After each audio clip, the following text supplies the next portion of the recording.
হযরত ইব্রাহিম আলাইহিস সালাতু ওয়াস সালামকে ইসমাইল জবিহুল্লাহ আলাইহিস সালাম বলছেন যে আব্বা সব নবী যা করে আপনিও তো তাই করেন, সব নবী কলেমার দাওয়াত দিয়েছে আপনিও কলেমার দাওয়াত দেন, সব নবী নামাজের দাওয়াত দিয়েছে আপনিও তাই দেন, সব নবী যাকাতের কথা বলেছে, সব নবী যাকাতের দাওয়াত দিয়েছে আপনিও তাই দেন, সব নবী যা করে আপনিও তাই করেন। ফাঁকে কোন নবীকে, আপনার আগে কোন নবীকে আল্লাহ খলিল বলে নাই।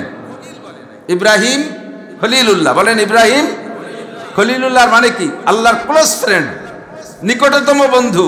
এমনি তো বন্ধুর অভাব নাই। 8 বছর দোস্ত কোন জায়গা যাস, ওই দোস্ত আর একেবারে বিছানে শোয়া দোস্ত কি এক দরে বিক্রি হয়নি?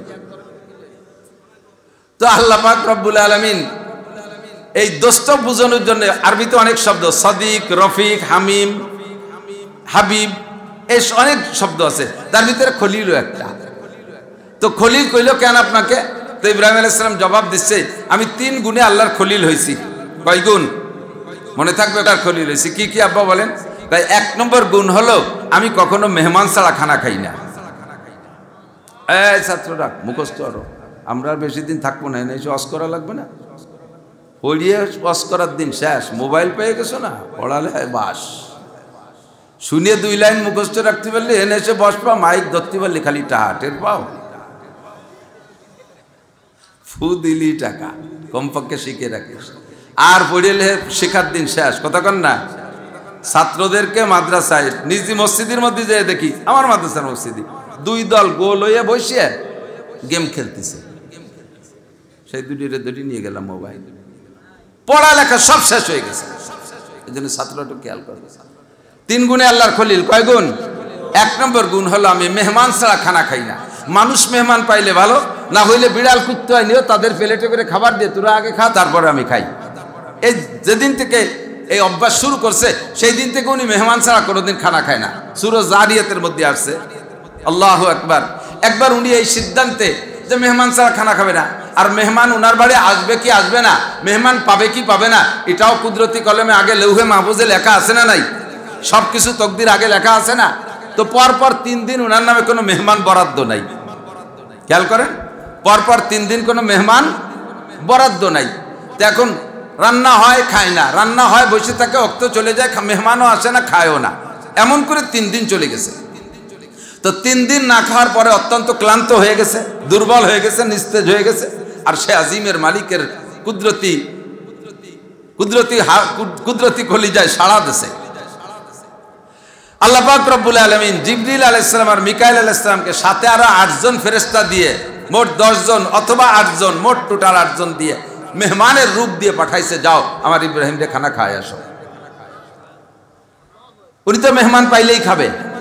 তো 8 জন মেহমান, হ্যান্ডসাম সুদর্শন পুরুষ, পাগড়ি পুগড়ি পরা, একেবারে ওই ভাষা বাইরানো প্যান্ট পরা না, যা দেহে খাতি দিতে মনে চান এরম না, বারা খুব দেখার মতো বড় পাগড়ি জুব্বা পরা হুজুর, নবীর বাড়ি নবীওয়ালা মেহমানই গেছে। যে সালাম দিছে, আসসালামু আলাইকুম, মানান্তুম, আপনারা কে? কেন আহনু জুয়ুফুক, আমরা আপনার মেহমান, বলেন না সুবহানাল্লাহ। আর খুশিতে বসেন, তাড়াতাড়ি রিসেপশনে বসাই দিয়ে দৌড়াই গিয়ে গোয়াল ঘরে যেয়ে নগদ বাসুরের তো জবই দিছে। আরব দেশের এখনো সিস্টেম আছে, আস্ত বাসুর, ছাগল, এগুলো দুম্বা, ভেড়া, এগুলো রান্না করে দেয়। তো দ্রুত বাসুর শুইলে সাফ করে ঘরের ভিতরে দেশে, আর খুব তাড়াতাড়ি রান্না করে দস্তারখানে দিছে। এখন উনার তো 3 দিনে না খাওয়া ক্ষুধা, আর মেহমান যারা আসছে তারা তো কতকাল খায় না তার ঠিক নাই। তারা সৃষ্টির পরে আজ 1 লোকমা খায় নাই। ফেরেশতারা খায় নাকি? এক মিকাইল আলাইহিস সালাম যদি খাতো তাহলে আর আমাকে কপালে কিছু হতো না। বডি কত বড় জানা? আজরাইল যদি খাইতো তাহলে সারা দুনিয়া খেয়ে ফেলাই দিত। আজরাইল আলাইহিস সালামের মূল বডি এত বড়, আজরাইল আলাইহিস সালামের মূল বডি এত বড় যে সারা দুনিয়ার যত পানি আছে, সারা দুনিয়ায় যত পানি আছে, কত 10 মণ পানি হবে না দুনিয়া? সারা দুনিয়ায় যত পানি আছে সব পানি আজরাইলের মাথায় ঢেলে দিলে মাথা ভিজে চুলের আগা পর্যন্ত আসবে না। এত বড় আজরাইল যদি খাতো তাহলে আমাকে কপালে কিছু হতো? ওটা খায় না। তো যে 10 জন আসছে তারা তো খায় না কোনো দিন, আর উনি খায় না 3 দিন। তো উনি 3 দিন না খাওয়ার ভিতর যে পরিমাণ ক্ষুধার্ত, উনি তো মেহমানের দায়িত্ব কি? আল্লাহু আকবার। আপনার দায়িত্ব হলো মেহমানকে তার রুচি যাচাই করে তার রুচি মুআফিক আপ্যায়ন করা। তো কোন দেশের মেহমানের রুচি কেমন সে দেশের মানুষ জানে না? কথা কন, আমাকে দেশে এই আস্ত ছাগলেরটা বোনা করে দস্তারখানে দিলি কে কি খাতি পারেন জানি না, ও দেখলি আমার মরা মরির মতো বমি আসে। সৌদি আরব গেলে বড় বড় সাহেবকে বাড়ি দাওয়াত পাই, এগুলো দেয় তো আর সবাইরা খায়, আমি আর একদিক ফিরে বসে থাকি, মাঝে মাঝে একটু হাত দেই, না দিলি আবার কেমন হয়। তো মেহমানের রুচি যাচাই করে ফাঁকে এসে গেলে একটু কয়ে যাওয়া লাগে না, কি করবো, খালি ছড়াই বড়াই নচ্ছে সেটা গুছাতে পারলি মনে রে দিয়ে। আল্লাহু আকবার। হুজুর বলেন মান কানা ইউমিনু বিল্লাহি ওয়াল ইয়াউমিল আখির ফালইউকরিম যায়ফা।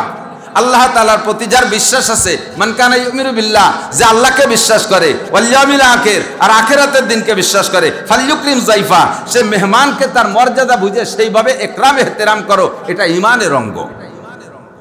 কাজী ইব্রাহিম আলাইহিস সালাম যে দেশের মানুষ সে দেশে এইভাবে আপ্যায়ন করে, উনি সেইভাবে বাছুরেরটা ভুনা করে সামনে দিয়ে বসায় দিয়েছে, খান। এবার তাদের সাইডে তারা বসছে আর ওনার সাইডে উনি বৈশা, উনি তো খেয়েই নেবে, ওনার তো খিদা লাগছে, ওনার দায়িত্ব মেহমানদারি করা, মেহমানদারি করছে, মেহমান খাক না খাক মেহমানের ব্যাপার।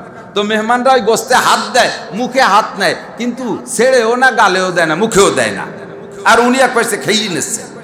তো ওনার পেপায় বাচ্চাদের অমক আধা পেট পরিমাণ খাওয়া হয়ে গেছে, এর মধ্যে থেকে ঘরের থেকে ওনার আহলিয়া, ওনার স্ত্রী হযরত সারা আলাইহিস সালাতু ওয়াস সালাম, উনি বলতেছে ইয়া খলিলাল্লাহ ইন্নাকা তাকুলু ওয়া হুম লা ইয়াকুলুন আলা তারা, আপনি দেখেন না যে আপনি খেয়ে নিচ্ছেন অথচ আপনার মেহমানরা খাচ্ছে না, এটা আপনি দেখেন না? মেহমানদের রুচি সম্মত হলো কিনা, কেন খায় না, এটা আপনি খোঁজ নেবেন না? ইব্রাহিম আলাইহিস সালাতু ওয়াস সালাম চোখ তুলে দেখেছে সত্যি মেহমানদের পাশ থেকে গোশত ছেড়েই নেই। তো ইব্রাহিম আলাইহিস সালাম আশ্চর্য হয়ে গেছে, ফামা বালুকুম লিমা লা তাকুলুন, কি হয়েছে আপনাদের, খান না কেন, এটা পছন্দ হচ্ছে না, লাইক হচ্ছে না আপনাদের, খান না কেন? তো দল নেতা জিবরিল আলাইহিস সালাম বলতেছেন ইন্না লা নাকুলা ওয়ালা নাশরাবা, আমরা খাইও না পানও করি না। ফামান আনতুম, তাহলে আপনারা কোন জাতি যে খান না পান করেন না? কতদিন খান না? কোনোদিন খাই না। তা খান না কেন? নাহনু মালাইকাতুল্লাহ, জোরে কোন সুবহানাল্লাহ। আমরা আল্লাহর ফেরেশতার, ফেরেশতাদের বৈশিষ্ট্য জিসমুন নূরানিয়ুন, নূরের একটা বডি, লা ইয়াকুলু ওয়ালা ইয়াশরাবু, খায়ও না পানও করে না, লাম ইয়ালিদ ওয়া লাম ইউলাদ, জন্ম নেয় না জন্ম দেয় না, লা ইয়াগুতু ওয়ালা ইয়াবুল, পেশাব পায়খানাও করে না, লা ইয়ানামু ওয়ালা ইয়াস্তায়কিজু, ঘুমও যায় না সজাগও হয় না, এমন একটা নূরানি বডি। আমরা সেই নূরানি ফেরেশতা বিদে আমরা খাইও না পানও করি না। তাহলে কেন আসছেন এই সে বসে আপনি দেন যে আমি মেহমান ছাড়া খাই না, আপনাকে দিনের ব্যবস্থা হচ্ছি, আজকে কি কায়দা বাইদা আমরা খাওয়া দিলেন মেহমান ছাড়া? তো কাজে আল্লাহ পাক রব্বুল আলামিন আপনার এই সুন্নতটাকে অত্যন্ত ভালোবেসেছে, পছন্দ করেছেন যে আপনি মেহমান ছাড়া খান না। আপনার নামে আরো 2 দিন মেহমান বরাদ্দ নাই, আরো 2 দিন মেহমান আসবে না। তো ওই 2 দিনও না খেয়ে থাকলে আপনি আল্লাহর বন্ধু, আপনার কষ্ট হয়ে যাবে। এই জন্য আপনাকে খানা খাওয়ানোর জন্য আল্লাহ পাক এই প্রসেস তৈরি করার জন্য আমাদেরকে অর্ডার দিয়েছেন, মেহমান ছাড়া খানা খায় না। এসে গেল আর একটু কয়ে যাই, ইব্রাহিম আলাইহিস সালামের ইন্তেকালের আগে জিবরিল আলাইহিস সালামকে পাঠিয়েছেন।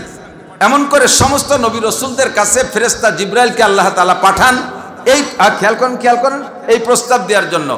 যেমন ইব্রাহিম আলাইহিস সালামকে বসে প্রস্তাব দিয়েছে জিবরিল আলাইহিস সালাম, ইয়া খলিলাল্লাহ আতামুতাম তাহিয়া, হে আল্লাহর নবী ইব্রাহিম খলিল, আপনি কি মরার জন্য প্রস্তুত আছেন নাকি আরো অনেকদিন বেঁচে থাকতে চান?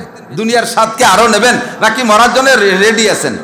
ইব্রাহিম আলাইহিস সালাম বললেন, আমি মরে যাওয়ার জন্য রেডি, কারণ যেই বন্ধুর প্রেমে পড়া নমরুদের সাথে যুদ্ধ করলাম, অগ্নি পরীক্ষার সম্মুখীন হলাম, আমার বাচ্চাকে জবাই করলাম, যেই বন্ধুর প্রেমে পড়ে আল্লাহ পাক আমাকে 30টা পরীক্ষা নিয়েছেন আর পরীক্ষা পাসও করার তৌফিক দিয়েছেন, ওই এক বন্ধুর প্রেমে পড়ে সেই বন্ধুকে তো মরা ছাড়া সাক্ষাৎ হবে না।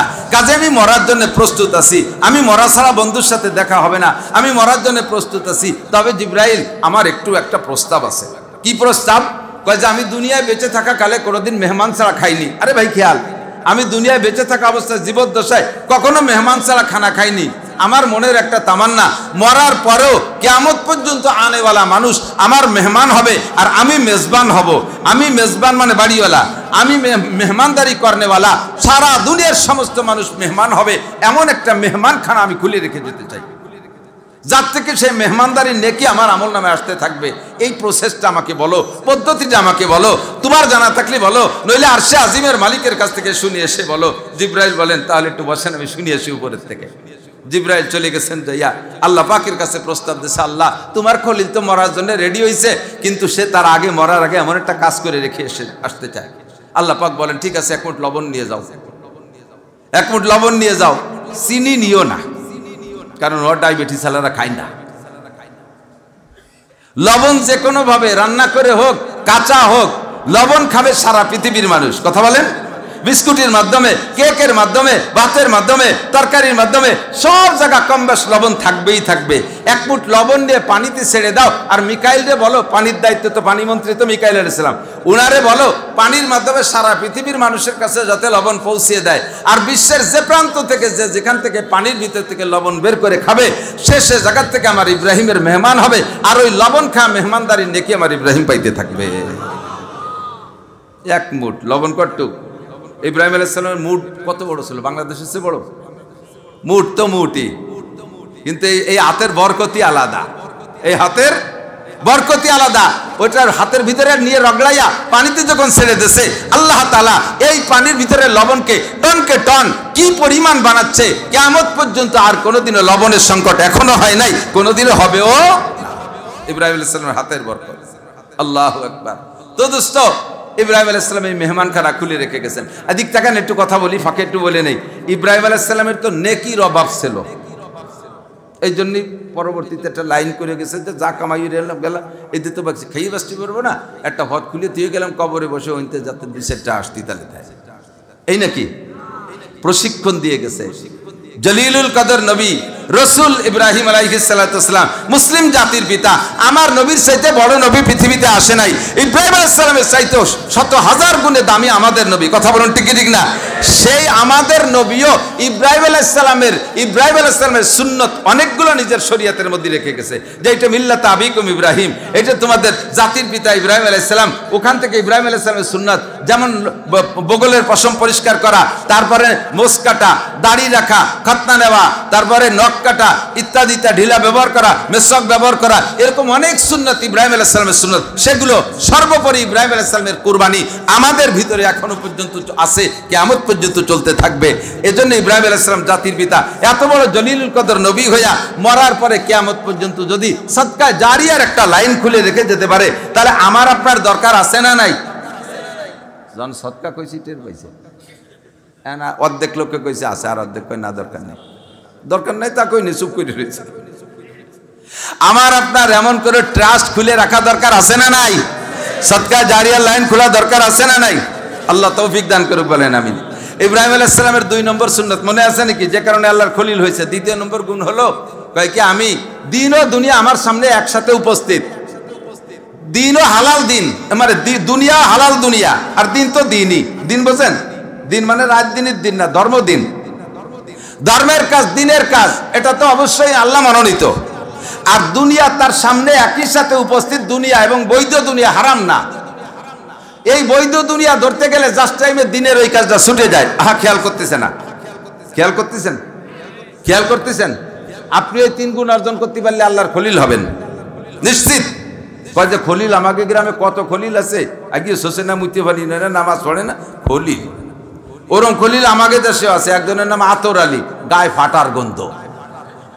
আতর আলী শুনে মনে হয় ওর সারা গায়ে আতরের মতো কিনা, কিন্তু বগল দিয়ে কুইয়ে গন্ধ, গালে গন্ধ আতর আলীর। ওই খলিল না, যে খলিল মানে আল্লাহর ক্লোজ ফ্রেন্ড, এই খলিল হবো। রাজি আছেন তো ইনশাআল্লাহ? তাহলে 1 নম্বর গুণ মেহমানদারি করা যাবে। বাড়ি যখন খানা খাইতে বসেন, মেহমান আসছে, মেহমান আসলি প্রথম দিন একই মেহমান আজকে আসছে, কয়েকদিন পর আবারও খাওয়ার সময় সেই মেহমান, পরপর যদি 3-4 দিন খাওয়ার সময় একই মেহমান আসে, শেষে আর অত খুশি আসে না। খাওয়ার সময় আসে তো ডেলি খাওয়ার সময় আসে, চোখ গুছাই পড়ে, গুছাবেন না। ও যদি আপনার হাড়িতে খানা খায়, আল্লাহর কসম আপনার ভাত খাইনি। আপনার হাড়িতে সেই মেহমান খানা খায়, ডেলি ওকে খায়, আল্লাহর কসম আপনার ভাত খাইনি, আপনার খানা খাইনি। আপনার খানা যদি সে খাইতো, তাহলে আপনার খানা হতো সেটা। আপনারটা তো সে কোনো মতে খাতে পারবে না, সেটা যদি তারই না হবে সে খাইতে পারতো না, আপনার হলে তো আপনি খাতেন। ফাঁকে কি হয়েছে? শুক্রে বাজার কে মেহমান তু, শুক্রে বাজার কে মেহমান তু, খানায় কদমি খুরাদত খানে তু। মেহমানের খানাই সে খায়, তার রুজি সে খায়। বাকি একটা ঘটনা ঘটে গেছে, আপনার এদের আল্লাহ তাআলা ইনকাম করাইছে, আপনার বউরেদের রান্না করাইছে, আপনার মেয়েকে হাড়ি থেকে বাড়াইছে, আপনার ছেলেকে কাছারিতে পরিবেশন করাইছে। এই 4 জনের 4 বস্তা নেকি দিয়াবে, অথচ রুজি কিন্তু যে খাইছে তার। কামাই করাইছে আপনার এদে, রান্না করাইছে বউরে দে, হাড়ির থেকে বাড়াইছে আপনার মেয়েকে দিয়ে, আর কাছারিতে পৌঁছে দিয়েছে ছেলেকে দিয়ে। এই 4 জনকে আলাদা নেকি দিয়েছে শুধু মেহমানদারি কারণে, আর মেহমান তার নিজের খানাই সে খাইছে। কাজেই চোখ গুছাবেন কে? কথা কন, আল্লাহ তৌফিক দান করুক, বলেন আমিন। 2 নম্বরে যেটা বলছি, দিন ও দুনিয়া একসাথে উপস্থিত। দিন ধরতে গেলে দুনিয়া থাকে না, দুনিয়া ধরতে গেলে দিন থাকে না। যেমন একটা উদাহরণ বোঝেন, জোহরের নামাজ 1:30টায় হয় না অধিকাংশ মসজিদে, বেলা 1:30টায় হয়। এখন উঠোনে আপনার 100 মণ শুকনো ধান, 100 মণ শুকনো ধান উঠোনে, এই ধান নাড়াচাড়া করা এটা হারাম না হালাল? উঠোনে আপনার শুকনো ধান নাড়াচাড়া করা হারাম না হালাল? হালাল না, বরঞ্চ আল্লাহর অর্ডার। ওয়াইজা কুদিয়াতিস সালাতু ফান্তাশিরু ফিল আরদ ওয়াবতাগু মিন ফাদলিল্লাহ। নবী পাক বলেছেন কাসবুল হালাল ফরিদাতুন বাদাল ফরিজা। আল্লাহর ফরজ বিধান পালনের পরে 2 নম্বর ফরজের হালাল রুজি উপার্জন করা। মাঠের থেকে ধান কাটবেন, এটাও ফরজ। বাড়ি এনে মাড়াই করবেন, এটাও ফরজ। সেটাকে শুকাবেন, এটাও ফরজ। হালাল রুজি উপার্জন করা, যে হালাল ভাবে যেটা আছে। কাজে আপনার এই শুকনো ধান ঘরে তোলাও ফরজ। এই ফরজ উঠোনে, আর ওদিকে 1:30 বাজে গেছে, নামাজ শুরু হবে। এর মধ্যে ম্যাগ এসে গেছে, ধুমসা ম্যাগ। আপনি ধান স্তূপ করছেন, মোটামুটি রেখে যে নামাজ পড়ে এসে উঠবেন এমন প্ল্যান, এর মধ্যে ম্যাগ শা করে শব্দ আসতেছে, ঠান্ডা বাতাস হয়ে গেছে। এখন যদি ধান উঠতে যান, জামাত ছুটে যায়। আর যদি জামাতে নামাজ পড়তে যান, 100 মণ ধান ভিজে যায়। কি করবেন আমি আপনি কি করব? আমরা বলবো যে সুরকিরা তো আমরাও জানি, খালি হুজুর একা জানে তা তো না। আর বেকায়দায় পড়ে গেলি, এটাও তো ফরজ, আল্লাহ তো আর এটা বাদশাদ দেয়নি। ধান উঠে পরে আমরা নামাজ পড়িয়ে নেবানি ঘরে। আমাকে ফতোয়া তাই না? আর ইব্রাহিম আলাইহিস সালামের ফতোয়া কি? ধান জায়গায় থাক, আমি আগে আল্লাহর আদায় করি। এটা আমার ধান আমার, আর নামাজ আল্লাহর, আমি আল্লাহর করব। আর এ কথা আছে, মান কানা লিল্লাহ কান আল্লাহু লাহু, যে আল্লাহর হয় আল্লাহ তার হয়, যে আল্লাহর হয় আল্লাহ তার হয়। তা আমি যদি আল্লাহর হই, আল্লাহ আমার হবে। আর আমি যদি আমার হই, তাহলে আমি কি করতে পারবো? 100 মণ ধান ম্যাগের ডাকতে আসতেছে, ঠান্ডা বাতাসও চলে আসে, নোয়াপাড়া পার হয়ে এদিক চলে আসে, ভাবে বোঝা যাচ্ছে, শা শব্দ হচ্ছে, পাশে 3-4 বাড়ি টিনির ঘরের চালের পর শো শব্দ হচ্ছে, বৃষ্টি নামতেছে শোনা যাচ্ছে। এর ভিতরে 100 মণ ধান আমরা কয় মাই প্রতি কড্ডন উঠতে পারবো? হয়তো 20 মণ উঠবো। তো ম্যাগ যদি আইসেই পড়ে, 20 মণ উঠতে বাকি 80 মণ ভিজেই ফেলবে। আর আমি এটা আল্লাহর পর শতভাগ বিশ্বাস রেখে যদি উঠোনে ধান রেখে মসজিদে চলে যাই, আল্লাহ নিজেই দায়িত্ব নিয়েছে, আমার ধানের জিম্মাদারি আল্লাহর কাছে। তাহলে আল্লাহ কি করবে? দৌড়ো এসে এটা পলিথিন টানাই দেবে? আল্লাহ মিকাইলের কাছে এক ঠেলে দিয়ে ম্যাগটা ওই পাশে নিয়ে যা, ওই দিক নিয়ে যা, যশোরের দিক নে, এদিকে আনিস নে, ঘুরাই দেবে আল্লাহ। আর মিকাইল ইসলাম বলতে যদি মিকাইল টান দিয়ে ওই দিক নিয়ে যাবে, 1 ফুট বৃষ্টি আপনার ধানের উপরে পড়বে না। তা আপনি যদি আল্লাহর হন, আল্লাহ আপনার হয়, আপনি আপনার হয়ে যে কাজটা যত সুন্দর করতে পারবেন, আপনার কাজ আমার কাজ যদি আল্লাহ করে, তার সে সুন্দর হবে না? ইব্রাহিম আলাইহিস সালাম কয়, এমন করে দুইটা দিনও আসছে, দুনিয়া আসছে। দিন ধরতে গেলে দুনিয়া ছুটে যায়, আর দুনিয়া ধরতে গেলে দিন ছুটে যায়। এই মুহূর্তে আমি দিনকে প্রাধান্য দিয়েছি, এর কারণে আল্লাহ পাক আমাকে খলিল হিসেবে গ্রহণ করেছেন। মিস্টার নমরুদ আগুন জ্বালাইছে ইব্রাহিম আলাইহিস সালাম ফেলানোর জন্য, কিসা জানা আছে না? কট্টুক আগুন জানেন? বাবুল শহর, রাজধানী বাবুল। এই বাবুল শহরের যত মানুষ ছিল, 1 মাস পর্যন্ত অর্ডার ছিল 1 মণ করে শাল কাঠ অথবা লোহা কাঠ জমা দিবা, সাবালেক থেকে নিয়ে বুড়ো পর্যন্ত, যাদের আটা চলার ক্ষমতা আছে, বুঝাবার শক্তি আছে, এরা 1 মণ করে শাল কাঠ অথবা লোহা কাঠ 1 মাস পর্যন্ত 60,000 টন শাল কাঠ লোহা কাঠ একত্রিত করছে, এক জায়গায় স্তূপ করছে। একজন মানুষকে পোড়াতে কি অত কাঠ লাগে? ও তো থানা ধরে পুড়াই ফেলান যায়। প্ল্যান হলো আগুন দিয়ে ইব্রাহিমরে আগে ভয় দিয়ে আতঙ্কিত করে ফেলবে। নমরুদও চাইছে না যে ইব্রাহিমরে পুড়াইয়া মারবে, শুধু সে চাইতেছে যে ইব্রাহিম সারেন্ডার করুক। তার সারেন্ডার করার জন্য যত প্রসেসর পদ্ধতি আছে, তার একটা ভাবে তৈরি করেছে। 60,000 টন কাষ্ঠ একত্রিত করিয়া 1 সপ্তাহ তেল মারছে, আর চতুর্দিক দিয়ে বড় বড় ফুঙ্কার লাগাইয়া 1 সপ্তাহ পর্যন্ত আগুন জ্বালাইছে। আগুন উঠে গেছে প্রায় 1.5-2 মাইল উঁচু, আর বিশাল চড়কের মাথায় বান্ধিয়া ইব্রাহিম আলাইহিস সালামকে ফেলাবে।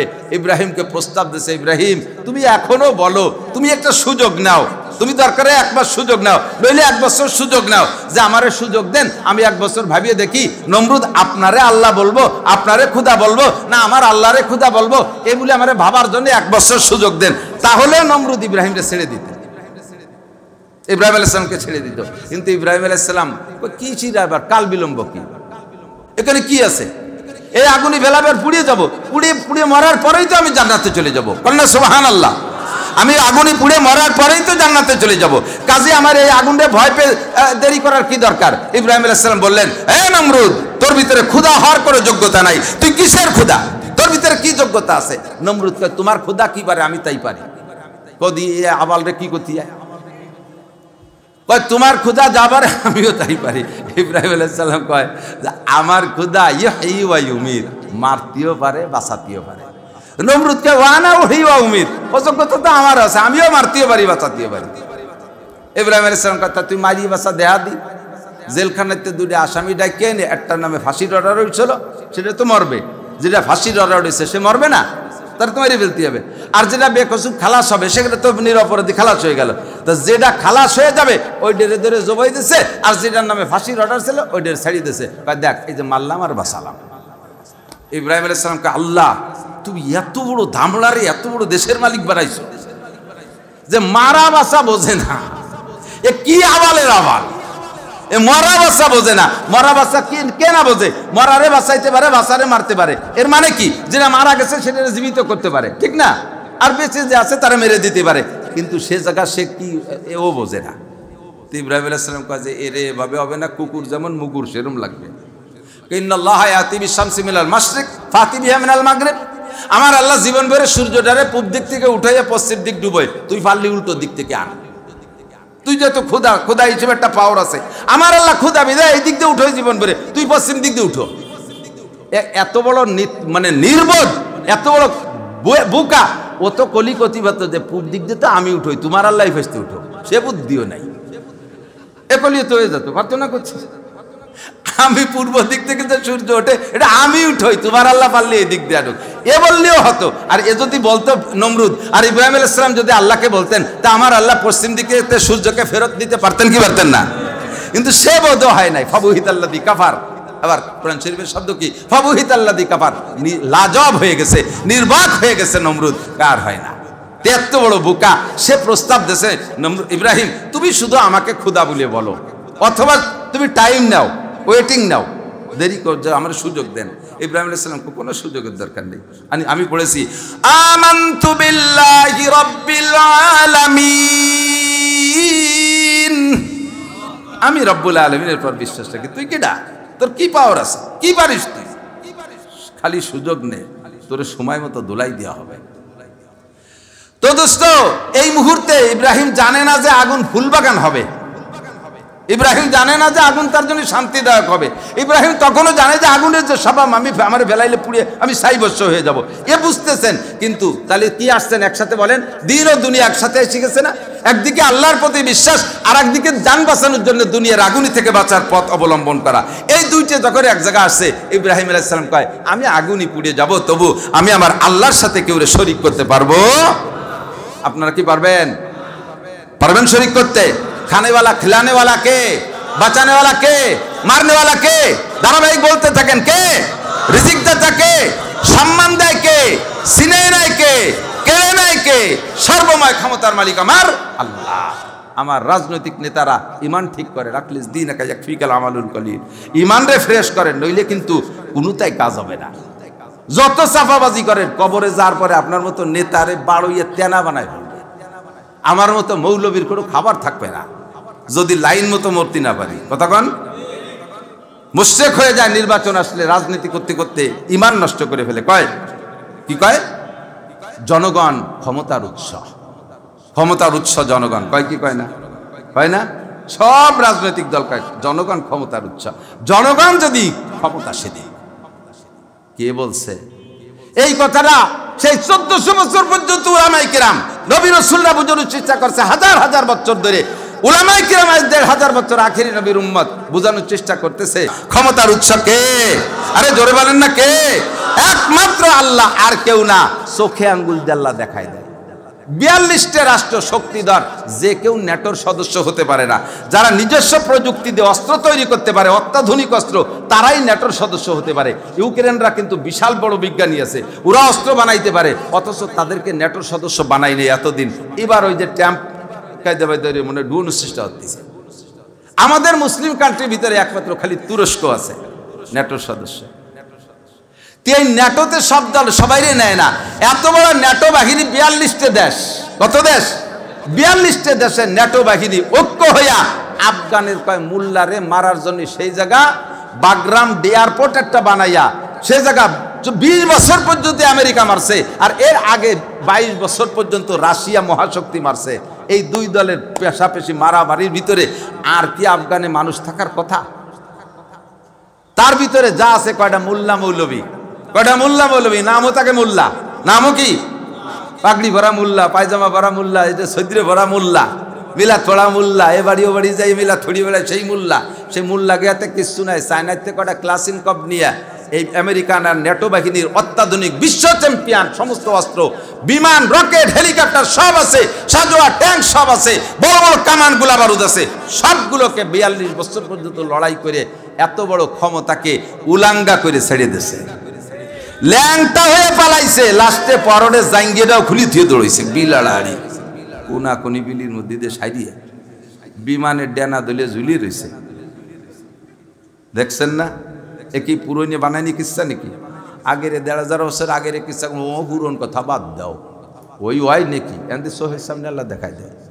তাহলে ক্ষমতা যদি জনগণ, কেবল জনগণ যদি ক্ষমতার উচ্চ হয় তাহলে ওরা জিতে যেত, মোল্লারা ঠকে যেত। কতক্ষণ এখন ঠকে যাইয়া বেশ যেতেই অপমান হয়ে চলে যায়, ফিরে আবার পাইতারা দিচ্ছে আমাকে বাগরাম বিমান ঘাটি দিতে হবে। মোল্লারা কয় আয়, খালি আয়। সে সময় খালি হাতে দুলাই দিছি, বা রাতে কিছু আছে, একটারও মাথা নিয়ে যাইতে দেবো না ইনশাআল্লাহ। আল্লাহ তাআলা তাদের হিম্মত আরো বাড়াই দিক ধরে কারা। কয় যে ও তো আফগানিস্তান, ওই জায়গা গেছি নাকি আমরা? রাজনীতি বুঝবেন না, বাস্তব বুঝানোর জন্য শিরিক আর কুফর মুক্ত ঈমান গড়ব, তাই কই এনেছি না আমি খুতবার মধ্যে। তো শিরিক আর কুফর মুক্ত ঈমান গড়ার উদ্দেশ্যে উদাহরণ বলছি, চোখের সামনের উদাহরণ। 1500 বছর 2000 বছর আগের কিচ্ছা না। সরকারি ক্ষমতা প্রধানমন্ত্রী তৎকালীন শেখ হাসিনার হাতে ছিল কি ছিল না? সরকারি ক্ষমতা যেহেতু তার হাতে, কাজেই যত ক্ষমতা, রাষ্ট্রীয় ক্ষমতা সব তার হাতে, র্যাব তার হাতে, কুবরা তার হাতে, পুলিশ তার হুকুমে, আর্মি তার হুকুমে, বিডিআর তার হুকুমে, নৌবাহিনী তার হুকুমে, বিমান বাহিনী তার হুকুমে, আনসার বাহিনী তার হুকুমে, শহীদার দফাদার তার হুকুমে, ছাত্রলীগ, যুবলীগ, কৃষক লীগ, তাঁতি লীগ, পাতি লীগ, যত লীগ আছে সব লীগ তার হাতে। সব থাকা সত্ত্বেও মাত্র নিরস্ত্র কয়েকজন পোলাপানের স্লোগানে সবাইকে পালানো লাগছে, দেশ ছেড়ে চলে যাওয়া লাগছে। সত্য না মিথ্যা? আমলিগ হন আর বিএনপি হন, সবাই ফাতাবিরু ইয়া উলিল আবসার, বুদ্ধি থাকলে এখান থেকে উপদেশ গ্রহণ করেন। আল্লাহ বলেন ফাতাবিরু ইয়া উলিল আবসার। এত বড় দল এখনো পর্যন্ত সকলে স্বীকার করতে বাধ্য। যদি উন্মুক্ত নির্বাচন হয় তাহলে আবার কারা হবে তা আল্লাহই ভালো জানে। আমরা তখনও জানতাম বাংলাদেশে আওয়ামী লীগের সংখ্যা বেশি, আর বাকি যা আছে তাই 14 দলে ভাগ হয়েছে, 3 মৌলবী 13 দল। আল্লাহ সাল্লাম আমাকে মৌলবীকেই 13 দল, এত দলে ভাগ হয়েছে, বাকি ভোট। এবার খেয়াল করেন, অত বড় দল রে আল্লাহ তাআলা জনসমুদ্র তাদের সাথে থাকা সত্ত্বে তাদের পায়ের নিচে মাটি থাকতে দেয় নাই। কোথা থেকে কোথায় হারিয়ে গেল, পালিয়ে গেল খবর নাই। তাই ছাড়া তাদের পরে বাকি যারা আছেন তারা সেখান থেকে শিক্ষা গ্রহণ করেন, সীমা লঙ্ঘন করবেন, সীমা লঙ্ঘন করবেন, তাহলে তাদের পরিণতি তাদের চাইতে খারাপ হবে। সীমা লঙ্ঘন করবেন, অন্যায় করবেন, জুলুম করবেন, সীমা লঙ্ঘন করবেন, অবশ্যই আওয়ামী লীগের চাইতে বড় দল আপনারা নন। কোন দলই তাদের চেয়ে সংখ্যায় বেশি না। তাদেরকে আল্লাহ তাআলা এমন অপমান করে শিক্ষা দিয়েছে, বাকিরা সেখান থেকে শিক্ষা গ্রহণ করেন, বাড়বেন, আল্লাহ তাআলা মাটির সাথে মিলিয়ে দেবে। ঠিক কি ঠিক না? ক্ষমতার উৎসকে ইব্রাহিম আলাইহিস সালাম কয়, তুই কোন জায়গার পাইছু যে তোরে আমার আল্লাহ ক্ষতি হবে? নমরুদ যে কয় দে ওটারে পুড়াই দে, পুড়াই দেবে বলে সড়কের মাথায় বাঁধছে, সড়কের গোড়া জিব্রাইল চিবিয়ে ধরে উঠেছে। জিব্রাইল যদি সড়কের গোড়া ধরে বসে তাহলে নমরুদের 14 গোষ্ঠী সহটাই নিয়ে সোজা আসতে পারবে। নমরুদের সেনাবাহিনী ছিল তৎকালীন 70 লক্ষ, সারা পৃথিবীর রাজা তো 70 লক্ষ সেনাবাহিনী। এই 70 লক্ষ সেনাবাহিনীর কাজে লাগাইছে, জনগণ লাগাই দিচ্ছে। সে সড়কটা নিয়ে জিব্রাইলের হাতে ছুটোতে পারে না। এর মধ্যে ছুটো দিতে হবেই, কাজ তো করতেই হবে। বুদ্ধি একজনের দিতে হবে না, উপদেষ্টা একজন হয়েছে প্রধান উপদেষ্টা। আমাকে ডক্টর ইউনূস সাহেব না, প্রধান উপদেষ্টা মিস্টার ইবলিস। কেডা? মিস্টার ইবলিস। আইসা নমরুদ দেখা সার না সার, সার না সার, সার এ সারা দুনিয়া ধরে টানলিও কেউ ছুটোতে পারবে। ও জায়গা বিশাল এক মস্তান ধরে রাখছে। কয় তার কি ছুটানো যাবে না, পারা যাবে না, সফল হতে পারবো না? হ্যাঁ, হতে তো হবেই। তো সিস্টেম কি? কয় যে যা যা করতেছেন হইতে হবে না, ও জায়গা আলাদা একটা কায়দা আছে। ওই পশ্চিমের থেকে আমেরিকান লেংটি সেমড়িকে নিয়ে আসেন, নিয়ে আসেন নারী অধিকারের নামে কিছু সেমড়িকে নিয়ে আসেন। কিছু উলাঙ্গি মহিলা 40 জন লাগবে। কত? 40-এর একটা বরকত আছে। 40 জন মহিলা লাগবে, আনেন অর্ধ ও তাদের উলাঙ্গিনী করে। সেম শক্তির 40 জন যুবক, তাদেরকে ওপেনে ব্যভিচারিতে লিপ্ত করে দেন। তাহলে এই কাজে যখন এই জায়গায় এই কাজ যখন যেখানে হয়, ও জায়গা কোনো ফেরেশতা থাকতে পারে না। ও জায়গা গোড়া ধরে রাখছে হলো জিব্রাইল, আর জিব্রাইল এই আকামের মধ্যে থাকতে পারে না। আকাম ঘটায় দেন, ও ছাড়িয়ে দিয়ে চলে যাবে, সড়ক গুলি দেবেন, জায়গা মতো পড়ে যাবে। নমরুদ কয় কোনো সমস্যা নাই, এই মন্ত্রীকে ডাকে আছিস, ডাক দে। সবাই রে ডাইকা 40 জন গুছাইয়া সে জায়গা অপকর্মে লাগাইতেছে। জিবরিল কয় আল্লাহ আর থাহা গেল নাই, শয়তানকে মধ্যে কি এর বোকা, চলে এসো। তুমি কি নমরুদ, তুমি কি ইব্রাহিমের আল্লাহ নাকি? তোমার বাঁচানোর দায়িত্ব নাকি? তোমার যেটুক কইছি সেটুকু আমি তোমার লজ্জা দিচ্ছে, চলে আসো। ইব্রাহিম জিবরিল আলাইহিস সালাম ছাড়িয়ে দিয়ে চলে গেছে, আর চড়ক আলগা হয়ে গেছে, টান দিছে, ঘুরলি দিছে, জায়গায় দিয়ে পড়ে গেছে। ওরা তো খুশিতি ঘুড়ি উড়াচ্ছে, খুশিতি ঘুড়ি উড়াচ্ছে। ঘুড়ি উড়াবেন, এটা নমরুদের আমল। আল্লাহ ইব্রাহিম আলাইহিস সালাম যখন পড়ছে, জিবরিল আলাইহিস সালামকে আল্লাহ পাক অর্ডার করলেন, জিব্রাইল এর আগে এই চড়কের বান্দার সময় ফেলাবে তো, যখন চড়ক আলগা হয়ে গেছে, এখন তো টান দিলি সরবে। এখন যাইয়া ওই প্রধান উপদেষ্টা আবার যাইয়া নমরুদরে বলতেছে, মহারাজ ওই ইব্রাহিমের গায়ে যে জামা কাপড় আছে না, ওর মধ্যে কিন্তু জাদু, ওর মধ্যে জাদু করা, ওই জামা কাপড় সব ফেলালি ও পড়বে টড়বে না। তাহলে কি করতে হবে? তার মানে ইব্রাহিম আলাইহিস সালামকে অপমান করার জন্য উলাঙ্গা করতে হবে, কাপড় খুলতে হবে। হ্যাঁ, তাহলে খুলে পেলাম, জামা কাপড় খুলে পেলাম, তো পায়জামাটার জামা সব খুলে পেলাম।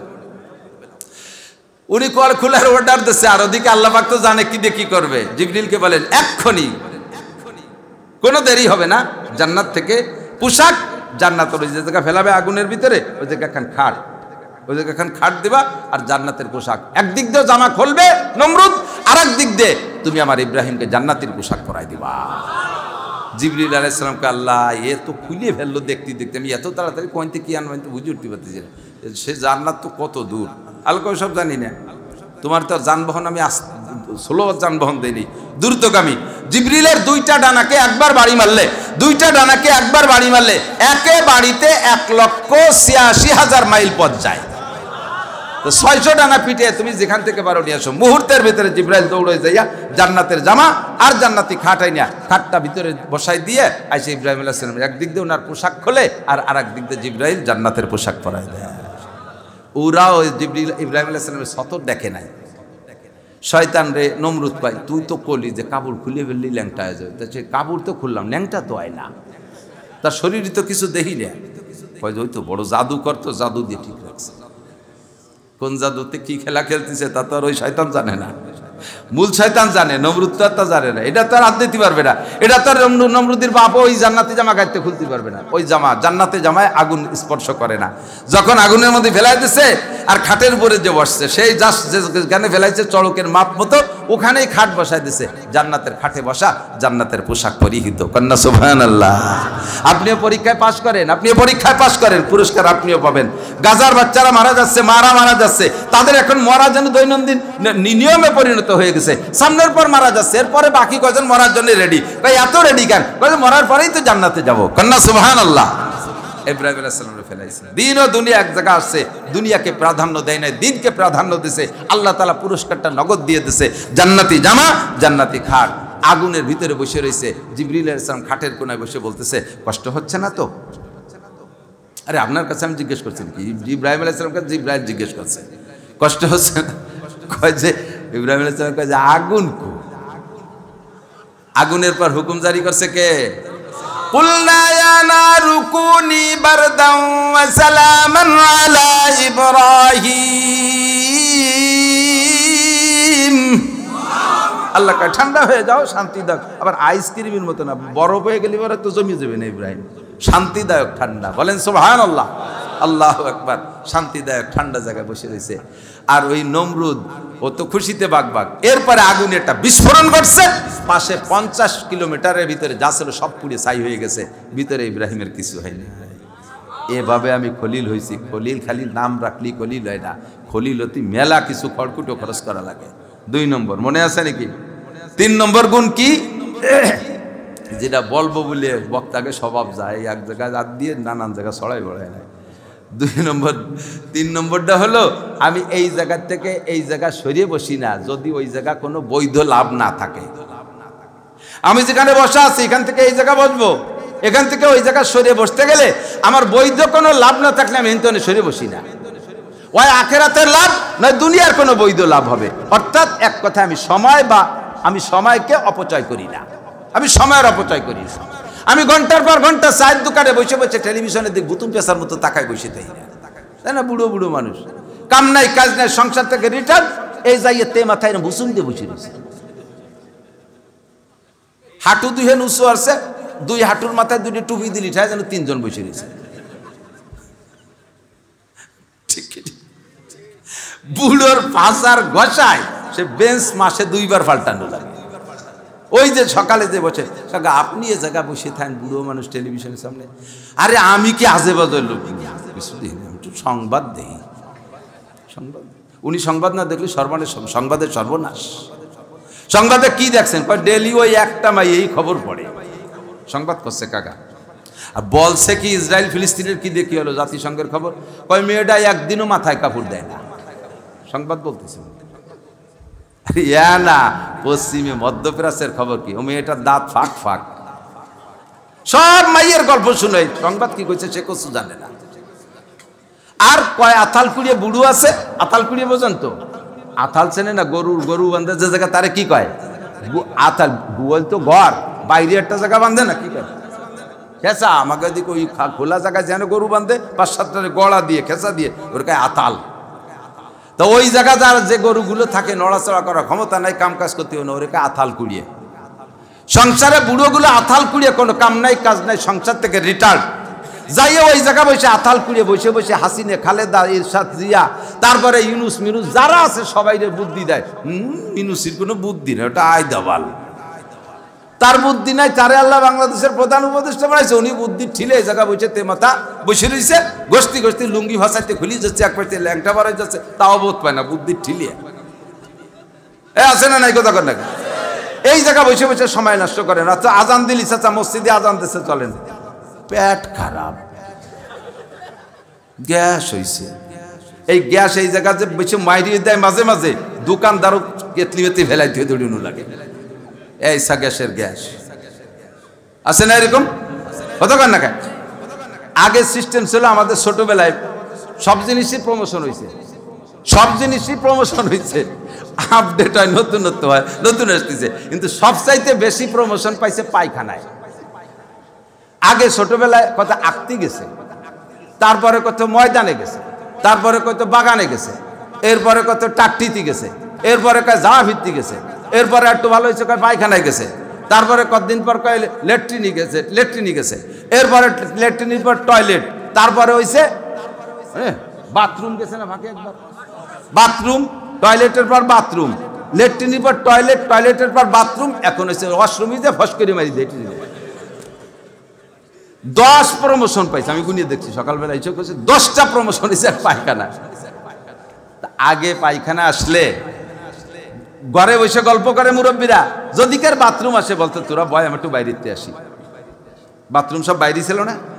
আর এখন উঠোনে বসে গল্প, আরে যদি কার পায়খানা কাছে আসে তাকে তোরা বয় আমি একটু ঘরেতে আসি, পায়খানা সব ঘরে ঢুয়ে গেছে, অ্যাটাচড, ঠিক না?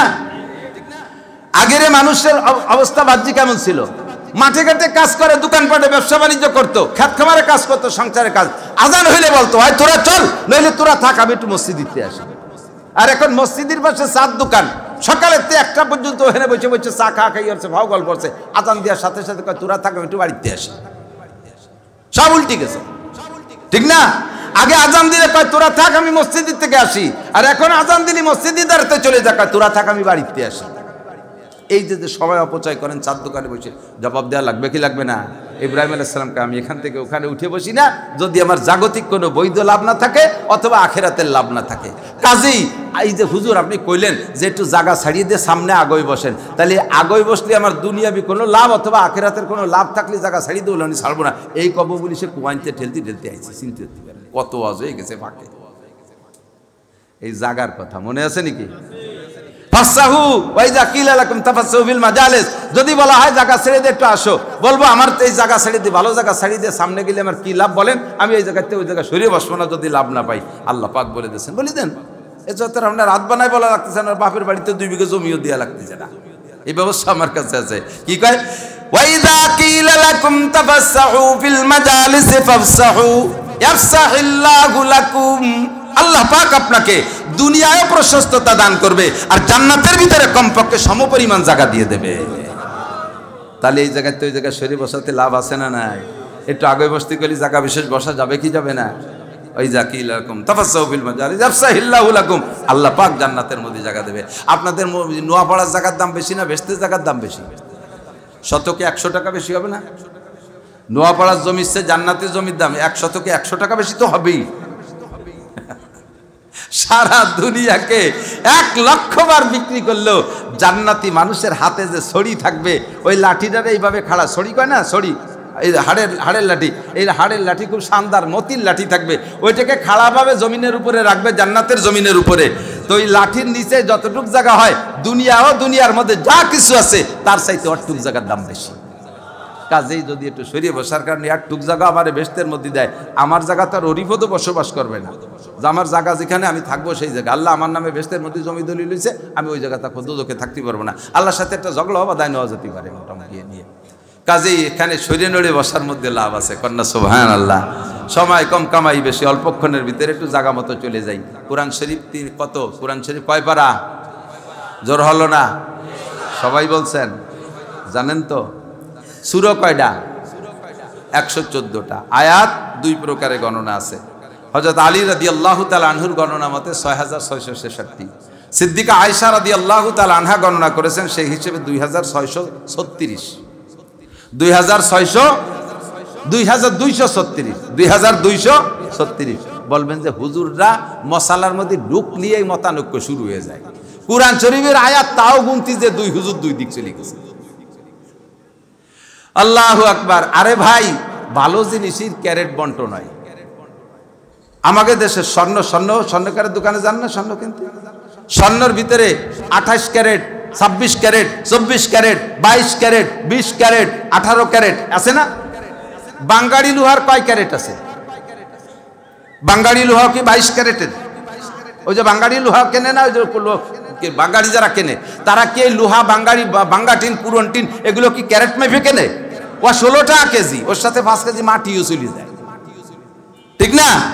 শরিয়ত স্বর্ণের চাইতে দামি, তাই তার ভিতরে ক্যারেট থাকতে পারে, কোনোটা 28 ক্যারেট, কোনোটা 26 ক্যারেট, কোনোটা 24 ক্যারেট, মতানৈক্যের মধ্যে থাকতেই পারে।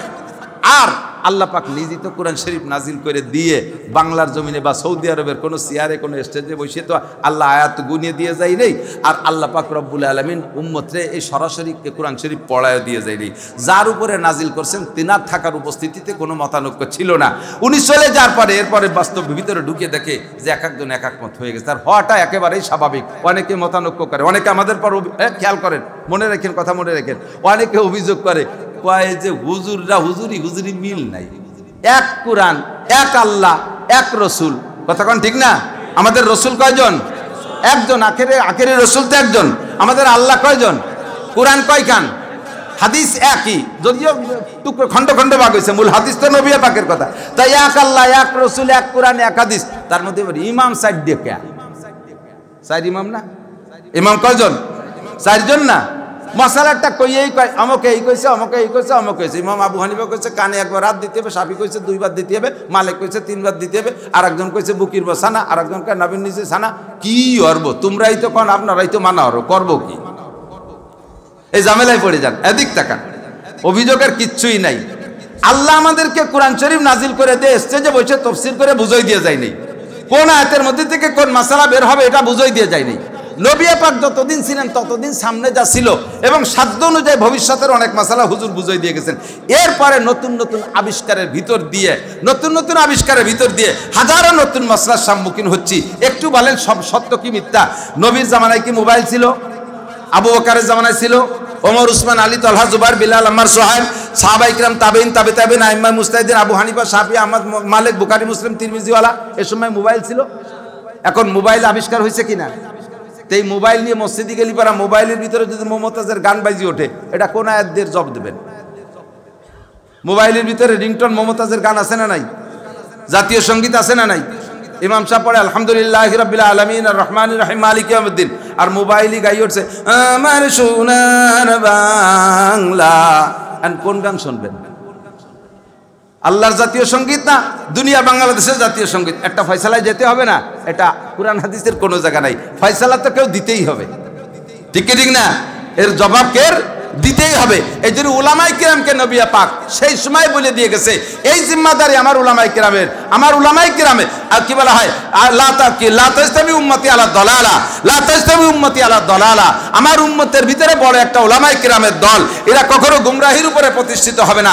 এরা কোরআন হাদিসকে ঘাইতে কিয়াস করে করে ওর ভিতরেতে মাসালা বের করে আপনাদেরকে দিবে। এটা আপনাদের গ্রহণ করা ওয়াজিব। কোরআনকে মানাও যেমন জরুরি, এই মাসালাগুলো মানাও এরকম জরুরি। এদিকে আসেন, এখন যেহেতু আল্লাহ পাক নিজে সামনে বসে মশালা বলে দিয়ে যায়নি, কাজেই কোরআন শরীফের একটা আয়াতের ভিতরে হাজারো রকমের তর্জমা থাকতে পারে, শত হাজার রকমের তর্জমা থাকতে পারে। এটা আল্লাহর বাণী, আল্লাহর বাণী, তার প্রশস্ততা অনেক বেশি, প্রশস্ততা অনেক বেশি। আমাদের ভাষার মধ্যে আছে না নাই? একজনের যদি বলেন সামনের দিকে হেঁটে চলো, ছোট যদি হয়, তারা আমাদের বাংলা ভাষায় কি করেন? এ হাট কন না, সামনের দিক হাট। আর একজনের কাছে জিজ্ঞেস করছেন, ভাই নোয়াপাড়ার হাট কোন দিক? ভাই সামনের দিক হাট। নোয়াপাড়ার হাট তাও সামনের দিক, সামনের দিক হাট তাও হাট। একই হয়াকারে হাট, এক হাটের দ্বারা 8 বাজার হাট, আর এক হাটের দ্বারা পায়ে হাঁটা হাট। তর্জমা আছে না নাই? এরকম বলে মুস্তারাক তর্জমা, মুরাদের তর্জমা বহুত আছে। তো কোরআন শরীফের ভিতরে একটা বহুত আয়াত আছে এরকম।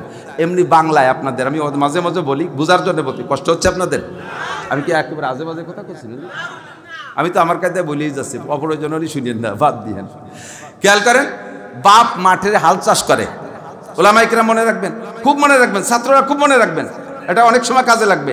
যারা এই জাতীয় অ্যাটাক করে আপনাকে, তাদের জবাব দিতে পারবেন ইনশাআল্লাহ। একেবারে বাস্তব একটা উদাহরণ। বাপে মাঠে গেছে শুক্রবারের দিন হাল চাষ করতে, বিলির ভিতরে 2 কিলোমিটার ভিতরে। বাপ নিয়মিত জামাতে নামাজ পড়ে, কোনোদিনও জুমার দিন বিনা গোসলে মসজিদে যায় না, আর সব দিন আব্বা আগে যায়। আজকে বিলের ভিতরে 2 কিলোমিটার বিলির ভিতরে হাল চাষতে গেছে। হাল চাষ করতে করতে করতে শুক্রবার এমন টাইম পর্যন্ত চলে গেছে যে মাত্র আর ওই বামর কয় না আতর কয়, এই আতর, এক আতর জায়গা বাকি থাকতে আজান দিয়ে দিয়েছে। সেই জায়গা থেকে বাড়ি আসতে হবে, গোসল করতে হবে, মসজিদে যেতে হবে। আবার এই এক আতর জায়গা 3 হাত জায়গার জন্য আজকে সইসে না রেখে গেলে আবার দেন আর একদিন আর একটা হাল নিয়ে আসা লাগবে। ওইটুক সস্তি যাইয়ে বেলা এমন চলে গেছে, বাড়ি এসে বাড়ির পাশে মসজিদ, আসার সাথে সাথে শুনে যে খুতবার আজান শুরু হয়ে গেছে। মুয়াজ্জিন খুতবার আজান দিচ্ছে, মসজিদের দিকে তাকায় দেখে গরুরে ছাড়িয়ে দিচ্ছে, একটা চলে গেছে গোল ঘরে, একটা চলে গেছে রান্না করে, আর গরু বান্ধার সময় নেই। বাপে উঠোনে যায় ডাক ছাড়িয়ে পানি, ডাক ছাড়ছে কি কইয়া, এ পানি দে, কি বলছে, এ পানি দে, এমন ভাবে ডাক দিচ্ছে, খুতবার আজান শুরু হয়ে গেছে। ছেলে 3টে, একটা বালতি বইরে মগ নিয়ে আইছে, আর এক ছেলে দৌড়ে যাইয়া জগ বইরে পানি এনে গিলাস নিয়ে আইছে, আর এক ছেলে দৌড়ে যাইয়া বদনা বইরে পানি নিয়ে আইছে। বাপে কি কইছে, পানি দে, বলে নাই বালতি বইরে মগ আন, বলে নাই জগ গিলাস আন, বলে নাই বদনায় আন, শুধু বলছে পানি দে। এই বাপের কাছ থেকে ছেলেরা বাংলা শিখছে। সেই বাপের একটা বাংলা, তাই যদি 3 রকম তর্জমা হতে পারে, আর 3টাই সহি।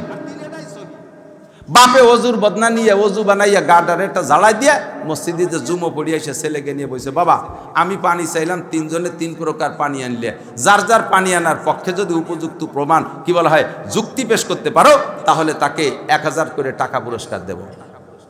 কে কি জন্য পানি আনলে? যদি কেউ যুক্তি যদি অযুক্তি কয়, বাবা না কিছু। এখন 3 ছেলে বসে, প্রথম জন বলতেছে, আব্বা আমি জীবনেও কোনোদিন আপনাকে বিনা গোসলে জুমার নামাজ পড়তে দেখিনি। মাঠের থেকে আইছেন, সারা গায়ে ধুলোবালি, এর ভিতরে আপনি কি বিনা গোসলে কিভাবে মসজিদে যাবেন? আদৌ সম্ভব না। তাই আমি দৌড়ে যে পানি নিয়ে আসছি। যৌক্তিক না অযৌক্তিক? যুক্তি ঠিক আছে না নাই? থ্যাংক ইউ, তুমি পাবা 1000 টাকা। তুই জগে আনলি কে? আব্বা যেভাবে ডাক ছাড়ছেন পানি দে, আমার তো মনে হয় আমার আব্বা পানির অভাবে মরিই যায়, বুঝি বাইচে থাকলে জুমার নামাজ না পড়ুক, জোহরের নামাজ পড়তে পারবে, গোসল পরে, আগে বাপরে পানি খায় বাঁচায়নি, তাই আমি দৌড়ে যে জগ গিলাস আনছি। যৌক্তিক না অযৌক্তিক? 1000 টাকা তুইও পাবি, তোরটাও ঠিক আছে। তুই বদনায় আনলি যে কাব্বা এখন গোসলের সময় আছে, খুদ্রা জান হয়ে গেছে।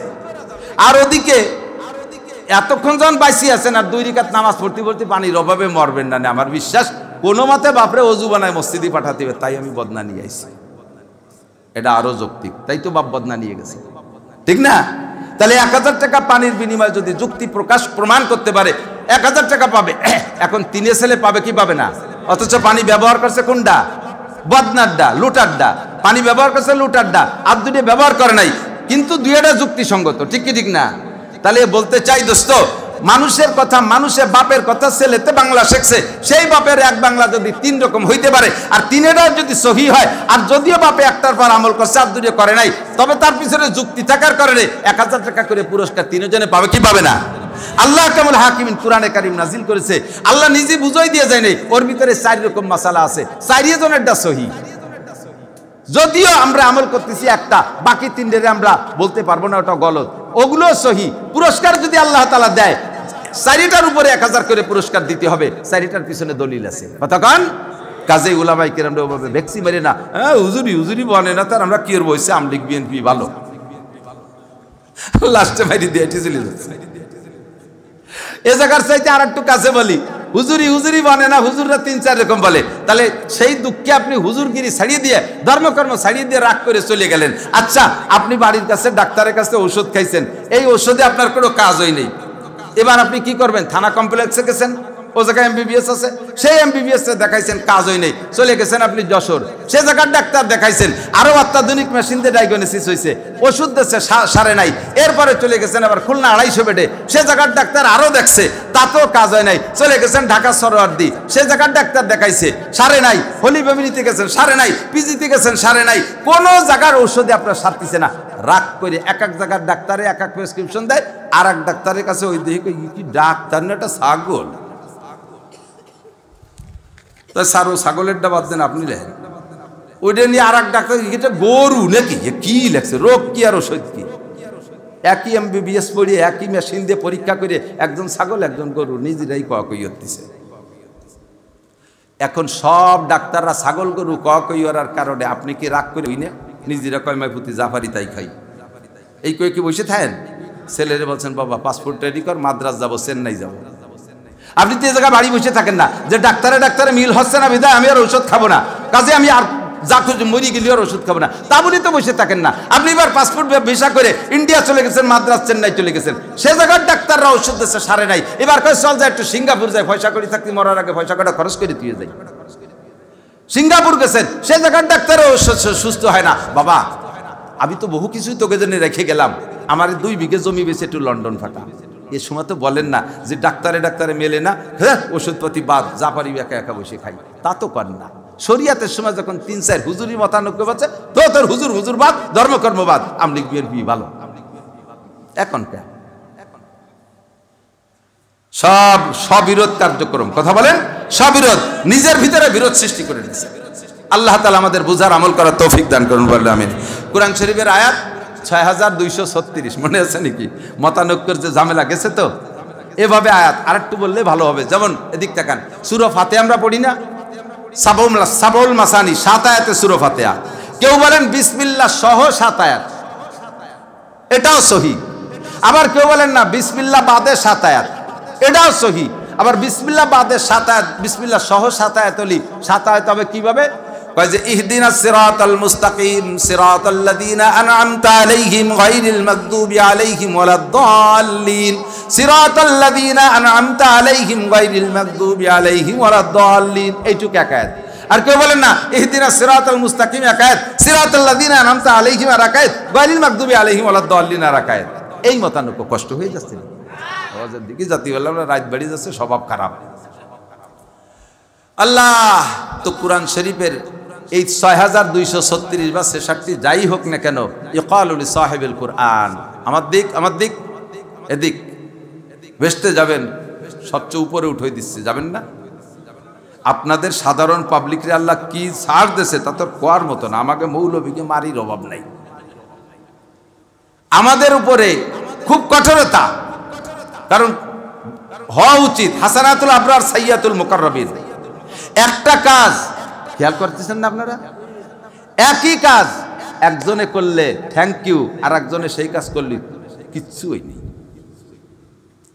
যার থেকে যতটুক দাবি, সাধারণ পাবলিকই 5 ওয়াক্ত নামাজ ঠিক মতো পড়লে, রমজানের রোজা রাখলে, ভাই বলে দিচ্ছে না হেডলাইন, 5 ওয়াক্ত নামাজ, রমজানের রোজা, হজ ফরজ হলে হজ, যাকাত ফরজ হলে যাকাত, কুরবানি ওয়াজিব হলে কুরবানি, পর্দা করবেন পিওর ভাবে, দাড়ি করা রাখবেন, কোরআন শরীফ শুদ্ধ করে পড়া শিখবেন, মাথায় মাথায় মোটা মোটা কয়টা আমল করলে নবী রাসূলদের সাথে বিনা হিসাবে জান্নাতে চলে যাবেন।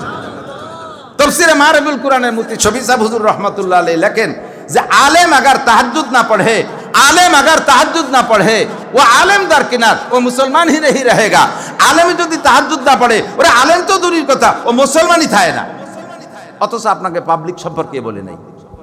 আপনাদের সুযোগ, হাফেজ সাহেব বড় হাফেজ, ভালো হাফেজ, কোরআন শরীফ তুতুর করে পড়ে যায়, শুনতে খালি মনে চায়, কঠিন ইয়াদ, 1 ঘন্টায় মিনিমাম 3 পারা পড়ে হাফেজ আলেম যারা।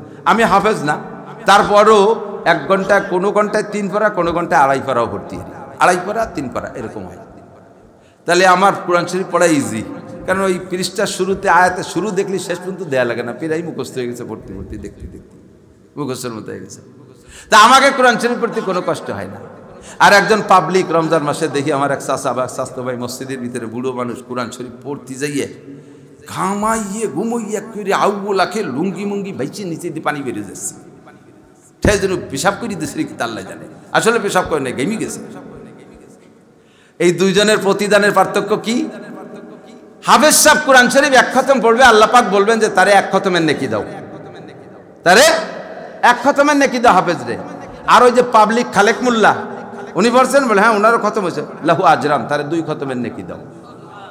ফেরেশতারা কয় আল্লাহ এই সামনের পর বৈষম্য, এ কি বৈষম্য বিরোধী আন্দোলন তো চলে গেছে গতবার, এখন তো সব সাম্য হয়ে গেছে, এই জায়গায় পার্সিয়ালিটি করবো কে? আল্লাহ কয় এ পড়ার জন্য 1 খতমের নেকি আর গামার জন্য আর 1 খতমের নেকি। এ হাফেজ সাহেবের কোন জায়গা গামছে দেখ, তুতুরে পড়ে গেছে, আউলাখের কোথাও 1 ফুট গামে নাই, ওর কোনো কষ্ট হয় না। আর বুড়ো পড়ছে এতনুয়া এতা তাতাও, হাদিসের শব্দ এরকম হুজুর কাছে শুনি দেখেন, এতনুয়া এতা তাতাও পড়ে আর তো তো তো তো আরে একটু এজে একটু মতন আলহামদুলিল্লাহ রাব্বিল আলামিন আর রহমান রহমান মিম খারজাল মান নুরাজান্নির আর রহমানির রহিম আলী মা মা মা মা মালি মিম খারজাল লাল আমজালি মালিক ইয়াউমিদ্দিন ইয়া এই যে একটু এজে একটু মতন করতে করতে আউলাখের গামি গেছে, গামার জন্য আর 1 খতম। বলবেন না সুবহানাল্লাহ? আল্লাহর কিনে যদি মিথ্যে কথা কই, পড়ার জন্য 1 খতম, গামার জন্য আর 1 খতম। আপনাদের পাবলিকের বড় সুযোগ, ইনকামের রেট খুব ফার্স্ট ক্লাস লাইন পেয়ে গেছেন। আপনারা কম বেশ অর্থনীতিবিদ, আপনাদের পয়সা আছে, আমাদের মৌলবীদের পয়সা কম, দান করলে যে একটা নেকি পাওয়া যায় এইটা আপনারাই বেশি পারেন, আমাকে মৌলবীকে টাকা নাই, তা কোত্থেকে দেব? একদিকে দেখেন সাধারণ ইবাদত করে বেশি নেকি পেয়ে গেলেন। আপনারা যদি তাহাজ্জুদ পড়েন, আলেম 1 রাতভর দাঁড়াইয়া নামাজ পড়লে যে নাকি, আপনি শুধু ঈশার নামাজের খেয়াল করে না, আপনি শুধু ঈশার ফরজ আর সুন্নতের পরে বেতেরের আগে 2 রাকাত তাহাজ্জুদ পড়লে আল্লাহ তাআলা আপনাকে ওই আলেম রাত্রে দাঁড়াইয়া তাহাজ্জুদ পড়লে যেই নাকি, আল্লাহ পাক আপনাকে তার চেয়ে বেশি নেকি দান করবে। আপনাদের ইনকাম সহজ, সব দিক দিয়ে আপনাকে আল্লাহ সুযোগ করে দিয়েছে। আল্লাহ পাক রব্বুল আলামিন জিজ্ঞেস করে, বলো কোরআন শরীফের ভিতরে 332টা কুল আছে, কয়টা? 332টা কুল, মানে পাতি কুল, বোম্বাই কুল, এই কুল নাকি? কুল মানে বলো, কুল মানে বলো, বলতে বলছে, কুল মানে বলো। নবীকে আল্লাহ অর্ডার করছে কুল, পুরো 30 পারা তো শুনোবা, বাকি ভেরি ভেরি ইম্পর্টেন্ট 332টা কথা, ভেরি ভেরি ইম্পর্টেন্ট, পুরো কোরআন ইম্পর্টেন্ট, তার মধ্যে সবচেয়ে ইম্পর্টেন্ট এই 332টা কথা, এটা উম্মতরে বলো, দেরি করে না বলো। কুল আউযু বিরাব্বিন নাস আছে না নাই?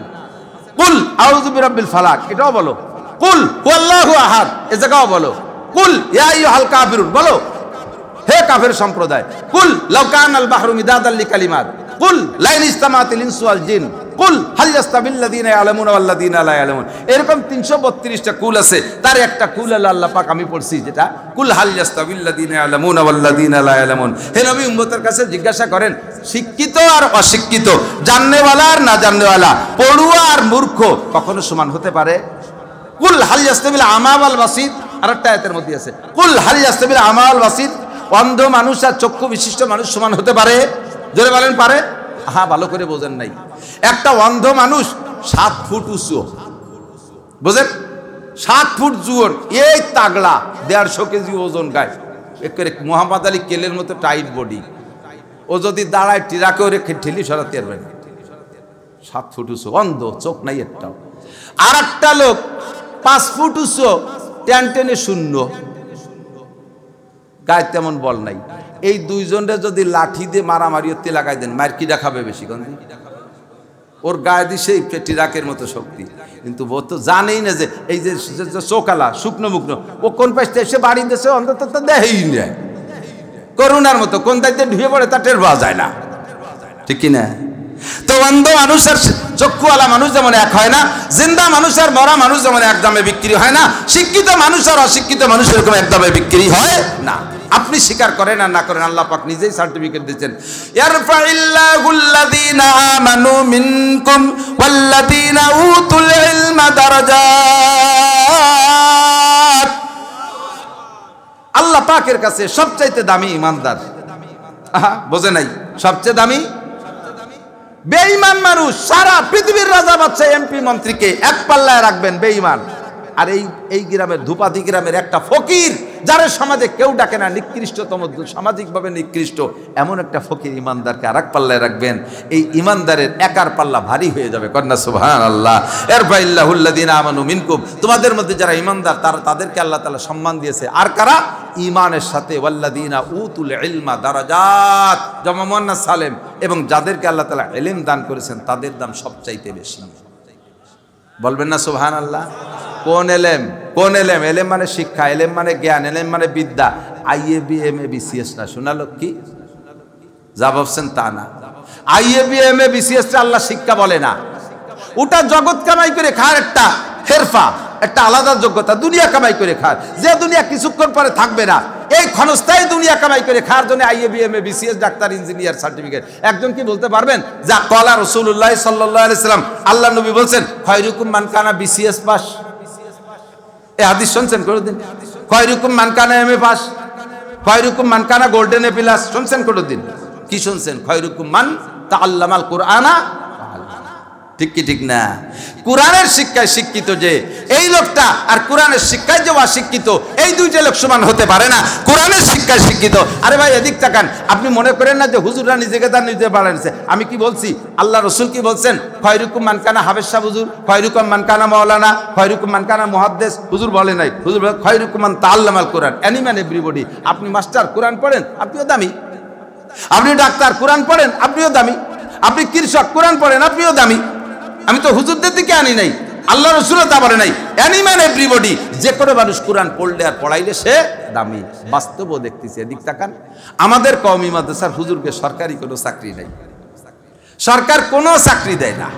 ওই যে উনি যে সাটাম দিল যে আমাকে মাস্টার্সের মান দেশে মৌলানা লাগে, ও মাস্টার দিয়ে পানি খেলিও পেট ব্যথা সারে না। ওই দিয়ে কি হয়? ওর পরে কি BCS পড়ার সুযোগ আছে ওই মাস্টার্সের পর নির্ভর করে? ওই দিয়ে কি কোনো বিশ্ববিদ্যালয়ে ফিরে ভর্তি হতে পারবে? কোথাও আবার ডাক্তার ইঞ্জিনিয়ার কিছু হবে না। তো ও মাস্টার দিয়ে কি হয়? ওই দিয়ে কিচ্ছু হয় না। তা আমাকে সরকার কিচ্ছু দেয় না।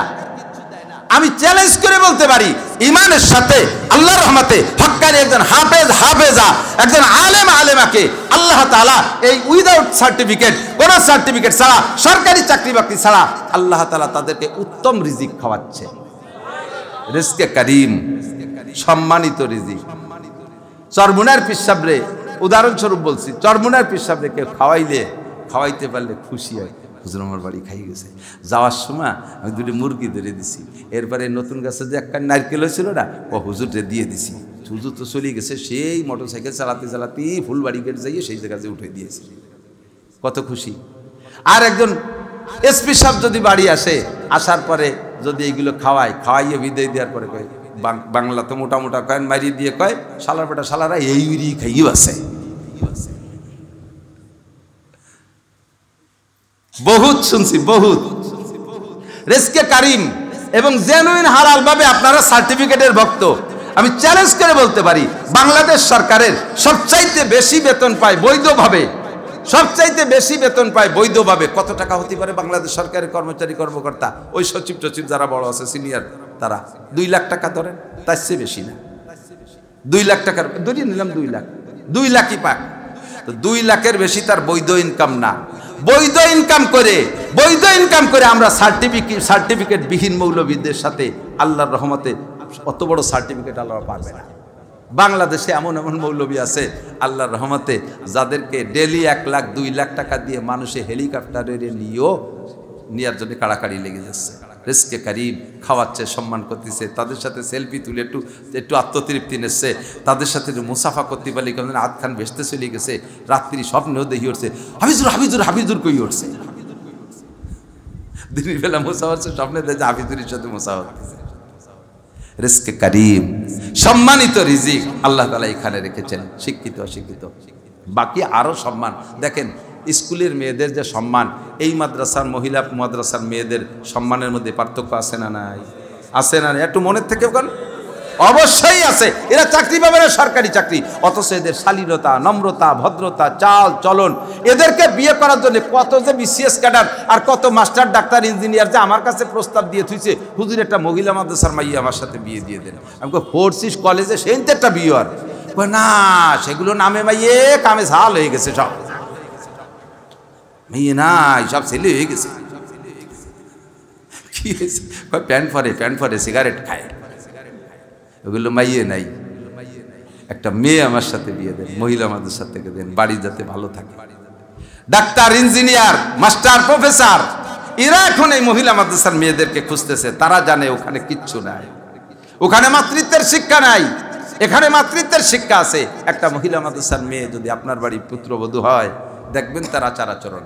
ফাঁকে মহিলাদেরকেও বলবো, আমার মা বোন তোমরাও একটু সতর্ক থাকবা। তোমাদের সাটকি সাটা আমি স্টেজ বইয়ে দিয়ে বেড়াই, তোমাদের বাড়ি নেওয়ার পরে যদি তার উল্টো পাল্টা হয়, তো আমার আর কেউ ওয়াজে ডাকবে না রে, ও হুজুর কইলে কি আর পাচ্ছি কি, আমারে কমপক্ষে মাঠ ছাড়া হইস না তোরা। যত প্রকারের পিঠে আছে তোমরা বানানো শিখবা, যত করে মহিলা মাদ্রাসা আমি 3-4 জায়গা গেছি, ওরে বাবা, যে জায়গা বসতি দিছে ফিটে আমার গিরিয়ে ধরছে চতুর্দিক দিয়ে, এক দিক দিয়ে 20 প্রকারে খাই বাড়ি উনু লাগবে, এত ফিটে। আবার অনেক মহিলা মাদ্রাসা গেছে যে সাইডে চানাচুর আর উড়ুম মুড়িও না। কে তোমরা এখানে বসে গেছে ঘাস কাটো, পাল্লা দিতে পারো না, পিঠার প্রতিযোগিতা করতে পারো না? এবারে মাহফিলে আমি 5 প্রকার নতুন পিঠা, এখন তো কম্পিউটারে সব পিঠা আটা বানানো শিখেছে, তোমরা এই প্রতিযোগিতা করো, এখান থেকে শেখো। তুমি শ্বশুর বাড়িতে ক্রেডিট ঝাড়বা, দেখেন আম্মা আমি কত প্রকার, আপনি তো সে আদিকালি খালি চিতেই পিঠে বানাতে পারেন, আমি দেখেন কতটা পারি। শুধু কোরআন হাদিস পড়া না, মেয়ে মহিলাদের জন্য জাগতিক সর্বশিক্ষা, সাংসারিক শিক্ষা যা আছে সবকিছু তাকে এখান থেকে শিখে নিতে হবে, আর সবই কোরআন হাদিসের শিক্ষা দিয়ে আছে। সিদ্দিকা আয়েশা রাদিয়াল্লাহু তাআলা আনহা, আরে খেয়াল করেন, নবী পাকের স্ত্রী সিদ্দিকা আয়েশা, সিদ্দিকা আকবর আবু বকরের অত্যন্ত প্রিয়া মেয়ে সিদ্দিকা আয়েশা, বিশ্বের ভিতরে আর অদ্বিতীয়। কথা কন, ফাতেমা রাদিয়াল্লাহু তাআলা আনহা একদিক দিয়ে শ্রেষ্ঠ, আর হুজুর বলেন আয়েশার কথা যে সারা আরবের ভিতরে বিভিন্ন প্রকার খানার মধ্যে সবচাইতে প্রিয় খানা হলো সারিদ। পুরো একটা খানা খায়, সমস্ত খানার মধ্যে শ্রেষ্ঠ খানা হলো সারিদ। হুজুর বলেন সারা আরবের ভিতরে সমস্ত খানার মধ্যে যেমন শ্রেষ্ঠ সারিদ, সারা পৃথিবীর মেয়েদের ভিতরে শ্রেষ্ঠ আমার আয়েশা। তাহলে এই আয়েশা রসুলের ঘরে রুটি বানায়, কইছে না, রুটি বানায়, যে আটা সেনতে যাইয়া, ছোট মানুষ তো 9 বছর বয়সে স্বামীর ঘরে গেছে, 9 বছরে তো সকালবেলা 10টা মতো পোলাপান বাচ্চারা ঘুমোইতে মক্তবে পড়ার বয়তে, ঠিক না? আর সে আয়েশা 9 বছরে অত বড় বিশ্বসেরা নবীকে ট্যাকেল দিচ্ছেন, তার সব চাহিদা পূরণ করতেছেন 9 বছরের মেয়ে। ফাঁকে ফাঁকে নবী যা বলতেছেন সেম কমপ্লিট, কম্পিউটারের মধ্যে একটা কথা আয়েশার কানের থেকে ঢুকলে আর তা বেরোয় না, সমস্ত হাদিসগুলো সংগ্রহ করে রাখছে। এর ফাঁকে রুটি বানাতে যে আটা সেন্তি গেছে, সেন্তি তা ঘুম এসে গেছে, হাতের মধ্যে আটা রয়েছে, ঘুমোয় রয়েছে, সজাগ হয়ে দেয়, তা ছাগলে খাই ফেলেছে, খালি ঘুমোই নেই যে আটা ছাগল। আয়েশার মতো মেয়ের আটা সেনে রুটি বানাতে হবে, তার কি ছাত্রীর অভাব ছিল? তার কি খাদেমার অভাব ছিল? সে যদি বলতো সোয়ালাক্ষ সাহাবাদের স্ত্রী মায়েরা আমার বাড়ি রুটি বানাই দিয়ে যাবি, তাহলে বস্তা বস্তা রুটি চতুর্দিকতে আসতো। বিশ্ব নবীর স্ত্রী আয়েশা নিজে হাতে রুটি বানায়। ও মহিলা, তুমি মহিলা মাদ্রাসায় পড়িয়া শ্বশুর বাড়ি যে না আমি লেখাপড়া শিখেছি, আমি আলেম মৌলানা মুফতি মহাদেব, আমি চুলের রুটি যেতে পারবো না, আমি রান্নাবান্না করতে পারবো না, আমি এখানে তাকে শাশুড়ি আম্মা রাঞ্জি আমার গালে উঠে দিয়ে যাবো, বেশি দিন টিকতে পারবে না, ঘন ঘন তালাক খাবা, তালাক খাতি খাতি ব্যাট ভরি যাবে। Shut up! সবকিছু শিখবা, মাছ কাটা শিখবা, গোশ কাটা শিখবা, রকমারি গোশ রান্না, রকমারি মাছ রান্না, এক লাউতে সব 20 প্রকারের তরকারি, মূলরে এমন বানাবা রান্না করতে করতে মূল না মৌলবি বুঝাই যাবে না। এগুলো সব এখান থেকে প্রশিক্ষণ নিবা। কতক্ষণ? শিক্ষিত অশিক্ষিত এগুলো সব শিক্ষা, এগুলো সব শিক্ষা। বাড়ির মেহমান কেমন, নিজের বাপের বাড়ির থেকে, নিজের বাপের বাড়ির থেকে লোক আসলে, নিজের বাপের বাড়ির লোক আসলে সর্বকালে মহিলারা তাদেরকে একেবারে কলিজা কাটিয়ে খায়, উজাড় করে দেয়। আর শ্বশুরালয়ের অন্যান্য পুরোরাত্মীয় আসলে তাদের দিকে ফিরেও তাকায় না। সিস্টেমটা সম্পূর্ণ পাল্টাও, সম্পূর্ণ পাল্টাও। এই বাড়ি তুমি রাজরানী হবা। তোমার সিস্টেম কি? বাপের বাড়ির থেকে কেউ আসলি তুমি তোমার মারে শাউরিরে কবা, আম্মা দেন আব্বা আমাকে বাড়িতে কিরা কিরা আইছে, আমার ভালো দেখতেছেন, আপনি যা পারেন খাওয়ান, এই করে ছেড়ে দিবা। আর তোমার শাউরির জামাই বা ওই শাউরির বাড়িতে বাপের শ্বশুর বাড়ির এলাকার আত্মীয় স্বজন কেউ আসলি, তুমি শাউরির উপর আম্মা আপনি বসে থাকেন, শুধু খাবারের সময় দেখবেন যে আমি কি জোগাড় করছি। পাগল হয়ে যাবা। তুমি এদের খেদমত করবা এভাবে, আর তাই দেখে আর তোমার বাপের বাড়িতে আসে শাউরির কাছে ছেড়ে দেবা। তখন শাউরি বিটি বুঝবে, আরে কপাল, সে আমার আত্মীয় না, আমার বাপের বাড়িতে, আমার ভাই বাড়িতে, তাকে জন্য কলজা কাটি খাওয়াচ্ছে। নিজের পালা মুরগিটা, যে মুরগিতে ডিম পারবে 40টা, তারে অর্ধেক হতে মেরে দিচ্ছে। কাজেই আমার বৌমার বাপের বাড়িতে যারা আছে তাকে জন্য আমার ছাগল মারা উচিত। আর তুমি শ্বশুর বাড়ির পদরে সে আইসে যখন, সে আমার মাথা আদর্শ, আমি একটু ঘুমোচ্ছি আম্মা, আচ্ছা ঠিক আছে ঘুমো, সময় আছে, একদিন বোঝা যাবে। যেদিন তোমার বাপ পাইছে তোমার বাড়ি, সেই সময় শাউরি করে আমার ডায়েরি হয়েছে, এর মধ্যে কোনো মেহমানদারি হবে না। কামা তাদিনু তুদানু, জৈসা করনি দুইজন এক জায়গায় শুইছে, শুইয়ে একজন কাছে, দোস্ত তুই আমার দ্বারা শুইস নিয়ে, কে কয় আমি হলো ঘুমের মধ্যে পেটে লাথই, এত রাগ হবে না তো তুই আমার দ্বারা শুইস নি। ও কয় না না না, কোনো ঘটনা না, কেউ যদি আমার পেটে লাথই সে সময় আমি ঘুমের মধ্যে তার মুহি লাথই।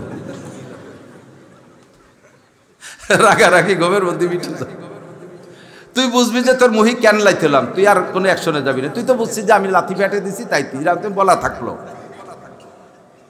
তো যদি তুমি বলো যে দোস্ত আমার দ্বারা শো, কোনো টেনশন নাই, তোর সাথে আমার গায়ে শোয়া লাগবে না, তোর গায়ে কম্বল পড়ে গেলে আমি তুলে দেবো, তাহলে ও দোস্তও বলবে নিশ্চিত থাক, তোরও আমি এরকম খেদমত করবো। এটা না নিয়ম?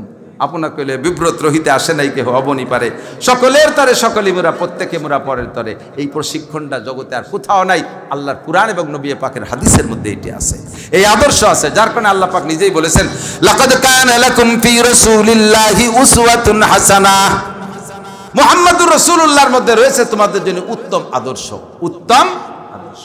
আর কোথাও পাবেন না। আমি রাতভর বছর পর বছর আপনাদেরকে এক একটা করে হাতে ধরে উত্তম আদর্শ, নবী পাকের উত্তম আদর্শ শিক্ষা দিতে পারবো। শিক্ষিত আর অশিক্ষিত কোনোদিন সমান হইতে পারে না। আপনারা পুরুষরা তবলিগীতে শিখছেন, মসজিদে ইমাম সাহেবের কাছ থেকে শিখছেন, এলাকায় বহুত পূর্ব থেকে পুরুষ মাদ্রাসা আছে, সেই ব্রিটিশ তারও আগের থেকে, ব্রিটিশেরও আগে অনেক। ব্রিটিশ যখন ভারত উপমহাদেশে ঢোকে তখন 80,000 দাওরায়ে হাদিস মাদ্রাসাকে, কওমি মাদ্রাসাকে তালাবন্দি করে দিয়েছিল, লক্ষ লক্ষ আলেমকে মারছে। কাজেই পুরুষের শিক্ষার ব্যবস্থা অনেক আগের থেকে আছে, মেয়েদের শিক্ষার ভালো ব্যবস্থা ছিল না। আমি তো মক্তবের ড্রাইভারিও করছি, মক্তবের ড্রাইভারি, মসজিদে সুবাইর বাজারি, ওই কিরাতখানার হেল্পারি, এই করি টরি শেষে এই পর্যন্ত আইছি।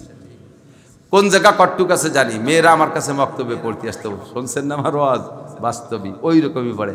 আউযুবিল্লাহ বিসমিল্লাহ সূরা ইয়াসিন যা পড়ে, আল্লাহু আকবার।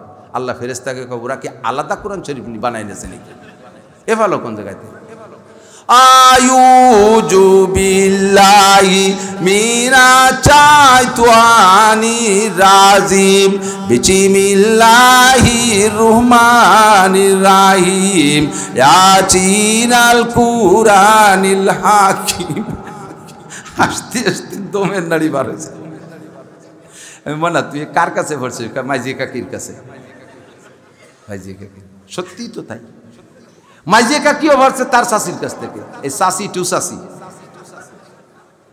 শাশি টু কাকি, এদের কোরআন শরীফ কোনোদিন শুদ্ধ হয়নি। আল্লাহ তাদের মাফ করুক। নামাজ ভাঙ্গার কারণ 19টে 1 নম্বরটা কিরাত অশুদ্ধ পড়া। এইভাবে যে মহিলারা বা পুরুষরা কোরআন শরীফ পড়ছেন, খোদার কসম তাদের বিগত জীবনের কোনো নামাজ হয় নাই। যেগুলি একা একা নিষ্কিরাত দিয়ে পড়ছেন তা একটা হয়নি। ইমামের পদ্য বেশি গেছে। এখন মহিলারা মসজিদে যাবে না, নামাজ পড়তে মসজিদে যাবে না। এই মহিলারাই নামাজ কোথায় পড়বে? ঘরে পড়বে। তাহলে ঘরে পড়তে গেলে তার কিরাত শুদ্ধ হওয়া দরকার আছে না নাই? আল্লাহর রহমতে মহিলা মাদ্রাসা কর্নেলা উলামা ইকরামকে আল্লাহ তাআলা কিয়ামতের ময়দানে বিশাল মর্যাদা দান করুন, সবাই বলেন আমিন। লক্ষ লক্ষ মেয়েদেরকে বাঁচার একটা সুন্দর ব্যবস্থা করে দিয়েছে, যেখানে এখান থেকে কোরআন শরীফ পড়ে এত সুন্দর, মেয়েদের জবান পরিষ্কার, ওদের উচ্চারণ ছেলেদের চেয়ে ভালো, এবং পরীক্ষা যা দেয় দেখছেন ওই যে 7 জন মেধা তালিকায় গেছে, মানে শুধু A+ না, গোল্ডেন A+ না, তার চাইতে উপরে মেধা তালিকায় ছেলে গেছে, সিরিয়ালে মেধা তালিকাটা আলাদা সিরিয়াল দিয়েছে। এত সুন্দর লেখা, এত সুন্দর পড়া। আমার মেয়েটা মাত্র 1 বছরে হাফেজ হয়ে গেছে। ছেলেকে লাগছে 3 বছর করে, আর মেয়েটার লাগছে 1 বছর মাত্র। ওদের তো আর আজে বাজে নাই, ক্রিকেট খেলা নাই, ফুটবল নাই, দুড়ি নাই, বাইরে 8 বাজারে যাওয়া যায় না, এই জায়গায় বসে বসে খালি পড়ে, আর 1-2 বার দেখলি তাকে মুখস্থ হয়ে যায়। আপনার মেয়েটা আলেমা হোক, হাফেজা হোক, শান্ত ইনশাআল্লাহ খুব মজা পাবেন, খুব মজা পাবেন। ওদের ব্রেন ভালো। একটুক মেয়েরা পেঙ্গুইন পাখির মতো দেখা যায়, বোরকা পরে আসে যায়, কি চমৎকার লাগে, ঠিক না? আগের মেয়েরা, এলাকার মেয়েরা তো বোরকাই জানতো না, তারপরে বোরকা একটু শেখছে, তা মশারিটা নাই বোরকা বানাইছে, মশারির পাত্রা ভ্যান ভিনি কাপড় দিয়ে তাই দিয়ে বোরকা বানাইছে। যদি কিরম দেখা যায়, তার গায়ে আবার আয়না লাগাইছে সোয়া 2। বঙ্গির সে কুয়োরা বেশি। এই কুয়োরা মুয়োরা সবকে দাফন করে দিয়েছে মহিলা মাদ্রাসায়। সে আদর্শ বোরকা, হাত মোজাওয়ালা বোরকা, পা মোজাওয়ালা বোরকা, বোরকা ভরে শাটার খুলিয়ে দিত আগে। এই দোকানের শাটার খুলিয়ে দেয় না, বোরকা ভরে জাফুট হয়ে দিয়েছে। তাহলে এই বোরকার কি মানে? টাইট ফিটিংস কামিজের মতো বোরকা, বোরকা ভরে মাথা খোলা, এই সবগুলোকে দাফন হয়ে গেছে, করে দিয়েছে। আল্লাহর রহমতে কওমি মহিলা মাদ্রাসার প্রশিক্ষণে, ঠিক কি ঠিক না? তবে এরা বড় অসহায়, সরকার টাকা পয়সা দেয় না, সরকার এগেও দেয় না, আমাকে কওমি মাদ্রাসা দেয় না। আমরা কওমি পুরুষ মাদ্রাসার একটা সুবিধা আছে, বড় বড় সিজন আসে ধান কালেকশন করতে, দূরি পাঠাই দেই, মনকে মন টনকে টন ধান সেখান থেকে ছেলেরা কালেকশন করে নিয়ে সবার সময় বাঁশ কাটতে বাগানে ছেড়ে দেয়, যা ছেলেরা বাঁশ কেটে নিয়ে 500-700 হাজার বাঁশ কেটে ঢিলি উঠে নিয়েছে। মহিলা মাদ্রাসার মাইকে যদি সবার সময় বাগানে বাঁশ কাটতে দেন, ওই একটাও ফিরে আসবে? দো পাইয়ে গাঁজা খা শিয়েলে ধরে নিয়ে যাবে না? তাহলে একে সভা চালাবে কিনা? এগেই ধান খাওয়াবে কিনা? ধান দেবে কে? এরা কালেকশন করতে পারে, হাট বাজারে যাইতে পারে না।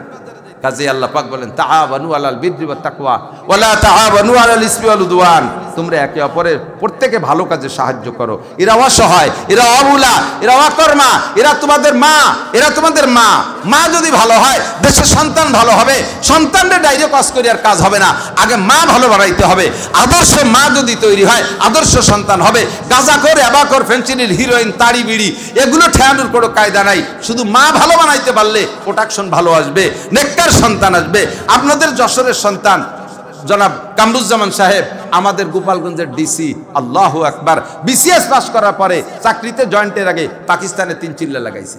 গোপালগঞ্জের 5টা থানা রাত্রে উঠে তাহাজ্জুদ পড়ে আল্লাহর বান্দা গাড়ি নিয়ে মুকশেদপুর যাইয়ে ফজরের নামাজ পড়ে, নামাজটা পড়ে আবার চলে আসে, পরিচয় দেয় নাজামের ডিসি। হুজুর মানুষ, এত বড় দাড়ি, টুপি টাপা, পাগড়ি পুগড়ি বান্ধা, জুব্ব পরা, কে জানে যে এইটা ডিসি? যারা না জানে তারা চেনে না।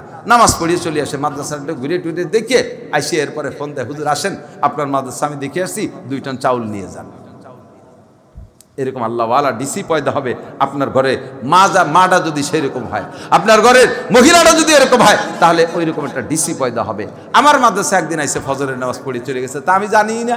পরে আমি ওনার কাছে একটা বিশেষ প্রয়োজনে গেছি, উনি বলতেছে আপনার মসজিদ এরকম কে? আমার মসজিদের লোক পিছন দেখানি বাড়াইছে, ওইটা উঁচু, সামনের পুরন টুক নিচে, এই টুকরে ব্যাঙ্গে উঁচু করবো, ওই জায়গায় নিচে হয়ে নামা লাগে।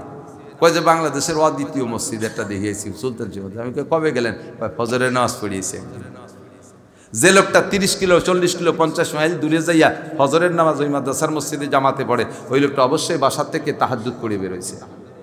এইরকম একটা তাহাজ্জুদ পড়ার ডিসি, তারপরে DIG রফিকুল ইসলাম শিমুল, এরকম একটা সন্তান, নেক সন্তান যদি পাইতে হয় অফিসার, তাহলে গোড়ায় খুঁজে দেখেন তার মাটা আল্লাহ আলী পর্দানে সিনেরটা মা। এই জাতীয় মা তৈরি করার কারখানা আর কোথাও না, একমাত্র কওমি মহিলা মাদ্রাসা ছাড়া। আমরা এখানে যে যতটুকু পারি সাহায্য সহানুভূতি করব। 500 মেয়ে, এরপরও আরও আসতেছে, জায়গা দিতে পারতেছে না। আপনাদের গ্রামে মেহমান আসুক আর তারা না খেয়ে না থাকার জায়গা না পাইয়া চলে যাক, এটা কি আপনারা চান? যদি তা না চান, তাহলে আপনার বাড়ি বিল্ডিং করছেন, আপনার বাড়ি পাকা পায়খানা, আপনার বাড়ি পাকা ঘর আছে। আল্লাহ রসুলের মেহমান, কোরআনের মেহমান মেয়েদের জন্য, অসহায় অবুলাদের জন্য আপনাদের একটা বরাদ্দ এখানে থাকতে হবে, একটা বরাদ্দ থাকতে হবে। জীবনে বহু কামাই করছেন, হিসাব নাই, অডিট করলে কেউ হিসাব দিতে পারবে না জীবনে কত টাকা কামাই করছেন। আর সামনে যা কামাই করবেন তাও জানেন না কি কামাই করবেন। এবং এ কথাও সত্য, জীবন ভরে যা কামাই করছেন তা সব রাখতেই পারেন না, এ কথাও সত্য, ঠিক কি ঠিক না? জীবনে যে যা কামাই করছেন সব কি আছে? কার আছে? একজন হাত দেখান দিয়ে আমি জীবন ভরে যা কামাইছি সব আছে। তাহলে বুঝবো যে আপনি কি পরিমাণ কিরপিন খরচ করেন নাই। আন্তর্জাতিক খ্যাতি সম্পন্ন শুটুও কে টাকাই নাই, রাখতে পারেন নাই, সামনে যা কামাই করবেন রাখতে পারবেন না, ফাঁকে আপনি এই মহিলা মাদ্রাসার খেদমতে 1000 ইট, 2000 ইট, 10 বস্তা সিমেন্ট, 50 বস্তা সিমেন্ট, 100 বস্তা সিমেন্ট এর জন্য রেখে যান। খোদার কসম কিয়ামত পর্যন্ত এখানে যত মেয়েরা যত তিলাওয়াত করবে আপনার আমলনামা যাইতে থাকবে। থাকলে কেউ বলবেন আমি কালেকশন পারি না, কালেকশনের সাবজেক্টে ওয়াজও করি না। শুধু এতটুকু বললাম, আমি দিতে কালেকশন করতে পারি না, এজন্য আমার মাদ্রাসার জন্য আমি কালেকশন করি না। আল্লাহ পাক আমাকে এই ময়দানে জাত দেয়, আপনাদের হাতের মাধ্যমে মাহফিলের শেষে কিছু হাদিয়া দেয়, এর অর্ধেকের বেশি আমার মাদ্রাসায় চলে যায়, অর্ধেকের বেশি।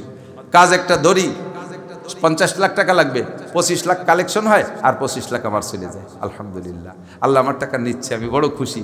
আমি নিতান্ত গরিবের ছেলে, বাপের 1 ইঞ্চি জমিও পাই নেই, এখন ফুটো টিনও বাগে পাই নেই। একটু 5 শতাংশ জায়গার পর বাড়ি, ছোট 2 বাইরে বাড়িটা ছেড়ে দিয়ে আমরা বড় 2 আলাদা জায়গা কিনে বাড়ি করছি। আল্লাহ এখন অনেক দেশে শুকরিয়া, অনেক দেশে। তা আল্লাহ যেহেতু আমার দেশে, আমি আল্লাহরে দেবো না, এটা তো আমার না, আল্লাহ আমার দেশে অন্য কেউ দিলে হাতে দিতে পারতো। আল্লাহ আমার হাতে দেশে যাতে আমি কিছু দিই, তা আমি না দিলি তো আল্লাহ ব্রেক করে দেবে। এই জন্য আমি এভাবে ভাগ করে ফেলাইছি। আলহামদুলিল্লাহ, যারা গিয়েছেন দেখেছেন। আমার মাদ্রাসার বয়স বেশি না, বয়স অনেক, কিন্তু আমার হাতে যে বর্তমান যেটা আসছে এটা 13 সালের থেকে এই কয়দিন, এই 13 সালের থেকে কয়দিনের ভিতরে আমিও দাওরায়ে হাদিস পর্যন্ত, আমার মাদ্রাসা 500 ছেলে, 27 জন শিক্ষক স্টাফ, বছরে 1 কোটি টাকা আয় ব্যয়, সরকার 1 টাকাও দেয় না।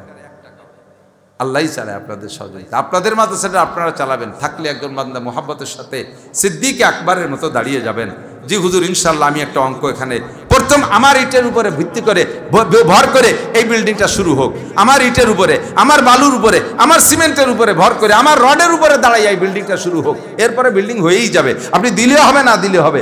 প্রথম আপনি নিয়ত করে বলেন যে আমার টাকার উপরে কাজটা শুরু হয়ে যাক, 10 বস্তা সিমেন্ট আমি দেবো। বলেন তো কোন আল্লাহর বান্দা 10 বস্তা সিমেন্ট দিয়ে শুরু করে দেন, যে আমার 10 বস্তা সিমেন্টের উপরে ভর করে বিল্ডিং এর ভিত্তি শুরু হয়ে যাবে ইনশাআল্লাহ।